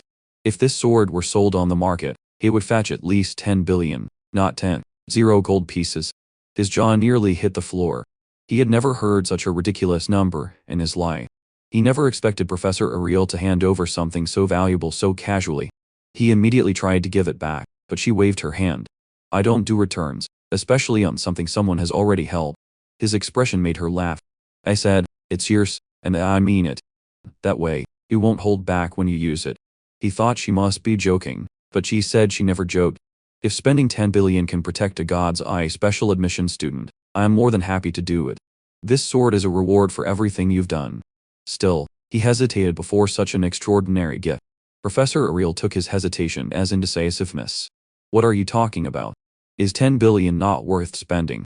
And me, really that unimpressed by you? He finally took the sword, and he promised her he would take good care of it. That finally brought a satisfied smile to her face. In addition, there were plenty of standard swords suitable for daily combat. Come and see. He never imagined Professor Ariel's treasury would be so spectacular. The sword saint beside him murmured, there is no one in this world with a vision to match Ariel, the God's Eye. That's why she can generate wealth so easily whenever she wants. Professor Ariel turned to the Sword Saint.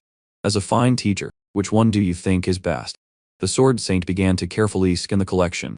His gaze landed on a sword with a golden hilt. Ray, try this one. See how it feels. He picked it up and examined it closely. With a sharp whoosh, he swung it down, and it felt fantastic. It felt incredibly light in his hand. He swung again. Whoosh, whoosh, and the sharp sound of the blade cutting through the air was almost musical. The more he swung, the better it felt. He delivered over 20 consecutive blows. It handled well. An exquisitely crafted sword, no doubt, but something still felt a little off. Is it just that I'm not used to it? The Sword Saint had been watching his movements the whole time. It doesn't seem to suit you. Try another one, Gray. He moved toward the back of the room. This one was built for experimental purposes. It might be what you're looking for. He tilted his head, motioning for him to look. I have a feeling you'll like this one. The moment he saw it, he froze for a good 2 seconds. There was something unmistakable about this sword. It drew him in instantly. He stood there, dumbfounded. Just a glance made it clear. This was no ordinary blade. The Sword Saint told him to go ahead and pick it up. The moment he lifted it, his eyes widened. It was much lighter than he had expected. And then he noticed something else. This sword had no blade at all. This was designed to test new techniques. It was never meant for actual combat. The Sword Saint explained. It's basically an unsharpened block of steel, but it's incredibly durable. Bray, this sword might actually be perfect for you. You mean my power doesn't even need a sharpened blade? Exactly. I suspect that no sword, no matter how strong, can truly contain your power. The Sword Saint gave him a measured look. If you continue to grow stronger, every sword in this vault may eventually hold you back. They will only slow your progress. If so, isn't it better to aim for a future where you no longer rely on the blade itself to fight? With that, he slowly handed him the sword. An instant later, the Sword Saint swung the sword and sliced through the iron pillar. So this is the true power of the Sword Saint. But the iron pillar didn't stop there. It continued to change. A few seconds later, it had melted into a pool of liquid slime. He was utterly stunned. This sword can do that. This is what it truly means to cut through iron like mud. Professor Ariel sighed. You just wanted to show off, didn't you? She turned to him. Personally, I think Grace should use a regular sword, but I suppose there's no harm in experimenting. Professor Ariel asked if there were any other weapons he wanted to try. If you want to try something other than a sword, I can take you to another area. He glanced around and shook his head. It's fine. There are too many swords here, not to mention other weapons. Testing them one by one would take up too much of my training time, so I've decided to just try a few more before I go. He spotted a red sword that caught his eye. Compared to the first one, it looked much slighter and much more solid. He started walking toward it, but his steps suddenly stopped. His eyes had drifted to a completely different spot. Something was pulling at his senses, a faint presence. He looked up. There it was. A white, slender, exceptionally long sword. What made it feel strange was the nagging feeling that he had seen the sword somewhere before. He turned to Professor Ariel. Can you tell me anything about this sword? Professor Ariel thought carefully. I believe it was left by a former student when they graduated. It's not a legendary blade, but the craftsmanship is excellent. That only made him want to try it more. He reached out and took it. The feel was immediately comfortable. As if the hilt was molded exactly from his grip. He took the sword to a wooden pillar. He flicked his wrist lightly. Then he swung hard, and the wooden pillar was sliced in two. Even Professor Ariel and the Sword Saint hadn't expected that. He was stunned with joy. He never expected such a perfect fit. It felt as if he had been training with this very sword since the day he was born. An inexplicable sense of familiarity. Professor Ariel left and walked over. Ray, I take it you like this one. Very much, Professor Ariel, he said without hesitation. He stared at the sword in his hand, his joy unconcealed. I have never held a sword that felt so perfectly suited to me in my entire life. Professor Ariel waved her hand. Then let's test it properly. Let's see how it holds up to your power.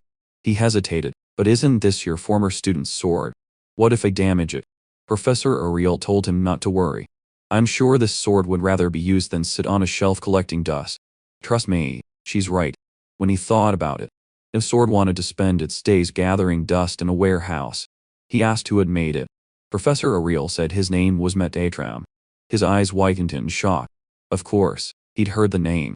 Detam. the world's greatest magical swordsmith, a legendary genius of sword crafting. He never imagined that sword had been forged by his hands. They went out of the vault. Today, they would begin their tests with the first sword. Professor Ariel chuckled. To test its strength and durability, I need you to push the sword to its absolute limits. She handed him the sword. Seeing her like this, something quietly stirred in his chest. Before he took it, Professor Ariel added, "We'll start with the most unusual one first. Let's see what your power will do to it." He went to the wooden pillar. He slowly closed his eyes and began to draw out the mysterious power from deep within him. Instantly, that familiar red energy rose all over his body. He could summon it with ease now. He opened his eyes, and his aura had completely dissipated. That's strange. They've never had this happen before. He glanced at the sword saint. "Give me a moment. I'll try again." He gathered the power again, willing it to coil around the blade. He repeated it quietly in his mind. "I am one with the sword. I will my power in this blade to become one." But it happened again. The power he built up was dissipated by the sword itself. Once again, he was confused. What's going on? Why can't I channel my power into the blade? Professor Ariel noticed something was wrong and walked over to him. "Gray, are you feeling anything unusual in your body?" "Well," he told her. "I don't feel anything different at all." Professor Ariel was lost in thought. If that's the case, then the problem must be with the sword itself. "Let's put it aside and try a different one," she reassured him. "It's probably just not compatible with your unique abilities. Don't be too discouraged." Professor Ariel reached for the magic-infused bag at her side. "In that case, let's try with the most normal sword." Professor Ariel's gaze sharpened. She slowly drew a sword from the bag. "Let's see what you can do with this one. I'm sure you'll be surprised." He took the sword from her and got ready. He repeated it over and over in his mind. "I am a single blade. I am one with the sword. I will become one with it." Gradually, the mysterious power began to emerge, enveloping the blade. An instant later, the red energy covered his entire body. This time, his aura held firm. He let out a small laugh. Finally, it seems the problem really was with the sword. But then, his focus suddenly sharpened. A voice echoed in his mind. "When there is still time." The abrupt words made him freeze. He looked toward Professor Ariel and the sword saint. Neither of them reacted. It seemed only he could hear us. The mysterious voice spoke again. When that moment comes, he had no idea what it meant. Behind him, the sword saint spoke. It won't be a problem for his sword to carry his power. He stepped into the area with the combat puppets alone. Instantly, he vanished from where he stood. With a sharp slash, he cut through the armored puppet in front of him. He carefully assessed the output. The raw power was roughly the same as before, but there was a clear difference. Every swing flowed with an incredible smoothness. He brought his sword down again, cutting down another puppet. The fluid movement made every attack feel effortless. His body felt unbelievably light. A single leap carried him a huge distance in an instant. He moved and slashed, and in a matter of seconds, dozens of armored puppets had fallen. With every swing, his sword's aura radiated out like an automatic sweep. Every piece of armor caught in its path was instantly severed. Every professor watching was stunned. The speed was incomprehensible. It was nothing like what they had seen from him before. From a distance, his figure had completely vanished. All that could be seen was the red sword aura, slashing relentlessly in all directions. In this moment, he felt like he was flying. A sense of complete freedom was cresting inside him. With a heavy clang, he brought his sword down and took the head of another armored puppet. His eyes flashed. He decided to push harder. He wanted to test his absolute limit speed. But an instant later, he froze. Every pillar and puppet before him had already been destroyed. He was surprised. He had cleared today's targets, but why did it feel like almost no time had passed at all? He looked around. The number of targets was exactly the same as before, but his speed had more than doubled. In the same amount of time, he used to be able to clear about half of them. Now he had wiped them all out. Not far away, Professor Ariel watched him. Confused. She called his name. No response. That made them uneasy. Why is he just standing there? Then Professor Ariel suddenly realized something was wrong. She yelled toward him, "Gray, can you hear me?" The moment her voice reached him, his sword fell to the ground, and then he coughed up a mouthful of blood. His body convulsed involuntarily. Everyone reacted instantly, casting healing magic. They had to keep Gray safe. A powerful stream of healing energy enveloped him. Slowly, he managed to get to his feet. but his body was at its limit. He was completely exhausted. That confused him. This time wasn't even as strenuous as last time, so why couldn't he summon any strength? The Sword Saint told him not to push it. Just come back to me first. We'll talk later. Professor Ariel gave her verdict. Even with healing magic, losing that much blood completely depletes your stamina. You need to rest. The Sword Saint told him he had broken through a supposedly unbreakable barrier. It's a good sign, but you still can't push yourself beyond your limits. Professor Ariel bent down and picked up the sword. Acting without being aware of your own physical condition is just as dangerous. In a real battle, without a dedicated healer by your side, you need to be careful. Professor Ariel held up the sword and carefully examined it with her god's eye. What she found amazed her. After everything it had just been through, not a single scratch on the blade. This truly was an extraordinary sword. The student who had left this sword behind was clearly no ordinary person, and the sword's light seemed even more intense than before. Was it her imagination, or could this be some kind of growth weapon? Professor Ariel studied her reflection on the blade. The longer she looked, the more uneasy she felt. Then she whipped around. She had felt a murderous intent.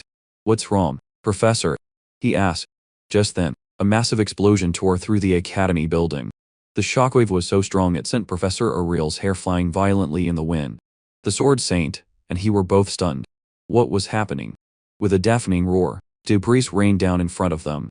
He looked up, and the World Federation Academy building was engulfed in smoke and flames. Students were fleeing in all directions, their faces pale with panic. Some professors were already activating magical barriers, prioritizing the protection of the students. He was still in a daze. What had happened? It had all been so sudden. The Sword Saint spoke softly. That area houses the hazardous materials warehouse. I could already see the crimson flame burning inside. This was no accident. It was intentional. In the moment of the explosion, the Sword Saint had caught a glimpse of what looked like a teleportation circle. Are they really bold enough to openly attack the academy headquarters? One of the professors countered. Impossible. The warehouse walls are protected by powerful anti-teleportation magic and can withstand most explosive spells, but only Professor Ariel saw the truth. She detected the purger's energy woven into the smoke. His heart clenched. Professor Ariel's expression was grim. It's highly likely they used the crystals produced in the underground lab to destroy the outer walls and neutralize the anti-teleportation field. He couldn't stay calm anymore. So, Alion's allies are behind this explosion. They actually dared to attack the academy headquarters. Although, students continued to flee in chaos. Some had been caught in the aftershock, killed by the explosion. Not long after the academy was attacked, Professor Ariel shared her suspicions. This was an inside job. They succeeded in destroying the teleportation suppression and escaping. The academy won't say it outright, but this attack was 100% orchestrated by someone high up from within. He started to counter, but Professor Ariel cut him off. It seems the academy is no longer a trustworthy organization. Or maybe it never was. He raised a point. But if the academy is truly controlled by the enemy, they could use their influence to get whatever they want from the warehouse openly. Why go through all this trouble? I think the reason they went through all this effort to break into the warehouse is precisely because they couldn't obtain those items through legitimate means. Professor Ariel acknowledged his reasoning. She didn't know what the high-level leadership was really planning. But the culprits are most likely the Crimson Hounds. Those parasites have been quietly infiltrating the academy. Hearing the name of the Crimson Hounds, he thought of Bella. Her parents had been killed by the Crimson Hounds. Professor Ariel spoke again. You killed Balian and Bradley. You'll definitely be a target for them. Be on your guard, especially when you're outside the academy walls. He nodded. You don't have to say it. I'd already know. Afterward, he gathered his books and headed to class. But when he arrived, the atmosphere was incredibly grim. Some students were visibly trembling. The mood in the room was suffocating. Is it because of the explosion? But a few seconds later, he realized he was mistaken. They had received the notice for the field march training. Field march training. That sparked a memory. He had received a similar nibus not long ago. The person next to him thought he hadn't read it. They've seen it. He told them the training was at a site infested with level 1 monsters. 16 hours of marching and bivouac training per day with professors participating. A whole week of that, plus additional combat drills, right? His classmate looked at him in disbelief. How can you be so calm about this? It's 16 hours of marching a day and monsters lurking around you. You won't even be guaranteed a good night's sleep. Just thinking about it terrified him. Apparently, more than half the students dropped out because of this training every year. He chuckled. In a real battle, you never know when the enemy will strike. This one at least has a fixed time limit. Isn't that pretty generous? He thought about the training he had gone through with the Purge Squad. There were no time limits then. They dropped them on a mountain without warning and made them march through monster-infested forests for a solid week. During that training, some of them had nearly died from monster attacks. But since the professors would be with them this time, that wouldn't happen. There was nothing to worry about. Leonhardt suddenly chimed in. Of course, only someone of your caliber could look at hellish training with a straight face. He laughed. Trust me, what I went through before was far worse than anything you can imagine. But seeing everyone else trembling, he couldn't shake the feeling that something dangerous was lurking in the shadows. He needed to keep his strength up. Early the next morning, they gathered in the main hall. At the entrance, 5 professors had assembled to accompany them on the field march training. The Sword Saint stepped forward. This will be a grueling challenge. Most who fail to complete it will not be able to advance to the second year. I encourage you to see it through. Avoid that fate. It didn't seem to take long at all. They had arrived on a small island. The scenery was breathtaking, but he could feel it. Danger lurked beneath the beauty. He scanned the distance. That's definitely the edge of the Winterbird continent. If I'm not mistaken, that area is almost entirely uninhabited. They set out and began their training without delay. They marched deeper and deeper into the forest. But once they were deep in the woods, the professors suddenly veered off onto another path. Professor, someone called out, confused. That doesn't look like a path. The professor knew full well. That's exactly the point. If you were to walk on a paved road, what kind of training would that be? The group fell silent. There was nothing to do but follow. By evening, everyone's stamina was nearly depleted, but Leonhardt realized. He looked completely fine. The Sword Saint addressed the group. It's only been 8 hours.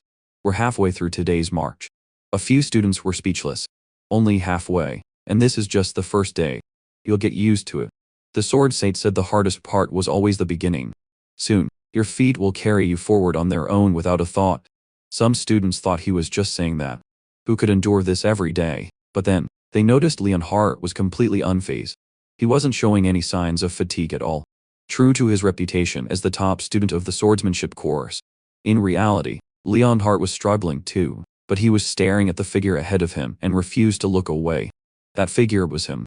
Leonhardt thought to himself, as expected of Bray, he hasn't shown any signs of struggling from the very beginning. A short while later, someone finally collapsed. A girl stopped and said she was exhausted and needed a break. And just then, a spider appeared right beside her. She spotted it and her eyes widened. Before she could react, the spider lunged at her. With a sharp thwack, a blade had pinned the spider to a tree trunk. The girl turned. It was him. Bang, she breathed. You saved my life. He told her to stay alert while walking. Pay attention to your surroundings. Some of the insects here are poisonous. If one gets on your face, you'll be in serious trouble. Leonhardt realized he wasn't just walking. He had been ready for any ambush this whole time. He couldn't detect a single opening in his defense. To maintain this level of combat readiness after 8 hours of non-stop marching, he could hardly imagine what level he had reached or how much he had trained to get there. His stamina was fine for now. The training he'd gone through before coming here was paying off. He still remembered how brutal that training had been. Getting a full night's sleep was a luxury they couldn't afford. But what worried him more was what Professor Ariel had told him earlier, to be on guard, especially when he was outside the academy. And this very training had taken them to open terrain with minimal security. To make matters worse, the academy clearly knew exactly where they were. The thought made his fist clench. He just hoped this training would go smoothly. He really hoped nothing would go wrong. As the first day ended, they regrouped and came to a halt. Everyone breathed a sigh of relief and wondered what the school had in store next. The mustached professor stepped forward and spoke. From this point on, we will begin the meal drill. Murmurs rose through the group. We finally get to eat. The thought of food made them cheer with unbridled joy. The excitement was so great it washed away all the fatigue of the day, and the fact that they were still in the middle of outdoor training. Someone was so moved they actually started to cry. The professor said, "We get to eat. We finally get to rest." He didn't share that excitement. The phrase meal drill had given him a bad feeling the moment he heard it. And just as he suspected, the mustached professor stared at them. "What are you talking about?" "Wes. Absolutely not. This drill trains you to prepare your own meals while on the march. You cook for yourselves." "Understood." Just as he thought, the group froze in place. Before anyone could react, The mustached professor had divided them into teams, balancing the power distribution as evenly as possible. He snapped his fingers. Each team will receive one mess kit. Begin preparing your food. A blackboard appeared along with some supplies. He stared at the names written on the board. Team Z was led by Léon Hart with a few of his classmates under him, and he was the captain of Team G with 2 of his classmates. He wasn't sure if he could handle this role. Part of him thought no one would want to take orders from a God's Eye special admission student. He glanced at the 2 people beside him who were talking. So we're on Gray's team. That's right. He looked up. A young man and a young woman were walking toward him with warm smiles. We've heard a lot about you. It's a pleasure to meet you. He shook their hands politely. They were much more easygoing than he expected. To be honest, he had half expected them to say they would never take orders from someone who didn't even pass the standard exam. So he asked them directly, "Are you really okay with me leading the team?" The last person to speak up immediately. "What are you talking about? After watching the inter-year tournament, who wouldn't want you as their captain? After that tournament, every student and instructor in this academy recognizes you as the undisputed top of the year. Don't you know you're the most reliable choice here?" The short-haired boy added, "Anyway, we've got our gear ready. Whatever you tell us to do, we'll do it." He really hadn't expected this kind of reaction. That tournament must have left a deep impression on them. The thought made his fist clench without him realizing it. So, this academy really does judge by ability, and I've finally been recognized for it. Master, if I get the chance, I have to share this news with you. At that moment, a student raised his hand. "Professor, there's no food in the supply kit you gave yous. In fact, this box only has a pot and a lighter." The professor replied, "On a real field march, you might not have any food at all, let alone cooking utensils. Having a pot is already generous, don't you think?" The class fell silent. Léon Hart stepped forward. "If I may, Professor, I have something to say. In modern field operations, there should be magic-assisted logistics, correct? It's hard to imagine a long-distance march where soldiers carry no food at all." The professor nodded. Léon Hart is right, but that applies to pre-planned operations. In emergency situations, encampments in the middle of a battle, or when your supply lines are wiped out, you could very well find yourselves forced into a long-distance march with no preparation. Moreover, magic-infused bags are extremely rare and valuable items. Unless you're part of a large-scale force, you carry your own gear, just as you're doing now. When that moment comes, do you want to be the ones who die because you couldn't adapt? At that moment, he noticed one of the professor's eyes was completely gone. Everyone else noticed it at the same time. They fell completely silent. Léon Hart politely apologized. He chuckled to himself. So, magic-infused bags really are that rare. When Professor Ariel gave me one, I really thought it was just a normal sword bag. The professor told them not to worry about him. I have good news for you. Some of you may have already noticed. This forest is teeming with monsters. During our march, we maintained a beast repellent. I'm about to deactivate it. In other words, you won't need to worry about finding food. The monsters will deliver the ingredients to you. Good luck. You can leave your backpacks here. He snapped his fingers, and the beast repellent vanished. The moment it vanished, everyone felt it. An overwhelming, suffocating presence was closing in from all directions. It was all coming from the beasts. In a matter of seconds, pairs of eyes appeared in the trees, making the nearby students nearly jump out of their skin. His teammates on Team G turned to him. What should we do? He assessed the situation clearly. Their only option was to hunt the monsters and eat them. That's all there is to it. I've been observing since we got here. Based on the tracks and dropping, this forest has small to medium-sized monsters. If we follow these claw marks, we should be able to track something down. The girl on their team started to panic. This kind of immediate, practical pressure was clearly too much for her comfort. Finding monsters in a forest this vast is going to be a nightmare, isn't it? If they're carnivorous monsters, it's actually simple, he said. We just need to move around and let them come to us. In other words, we use ourselves as bait. Either way, if we stay put, we'll have to compete with other teams for the same targets. It's better to spread out. If you really don't want to fight monsters, there are always insects and snakes. The insects take some getting used to, but snake meat is actually pretty good.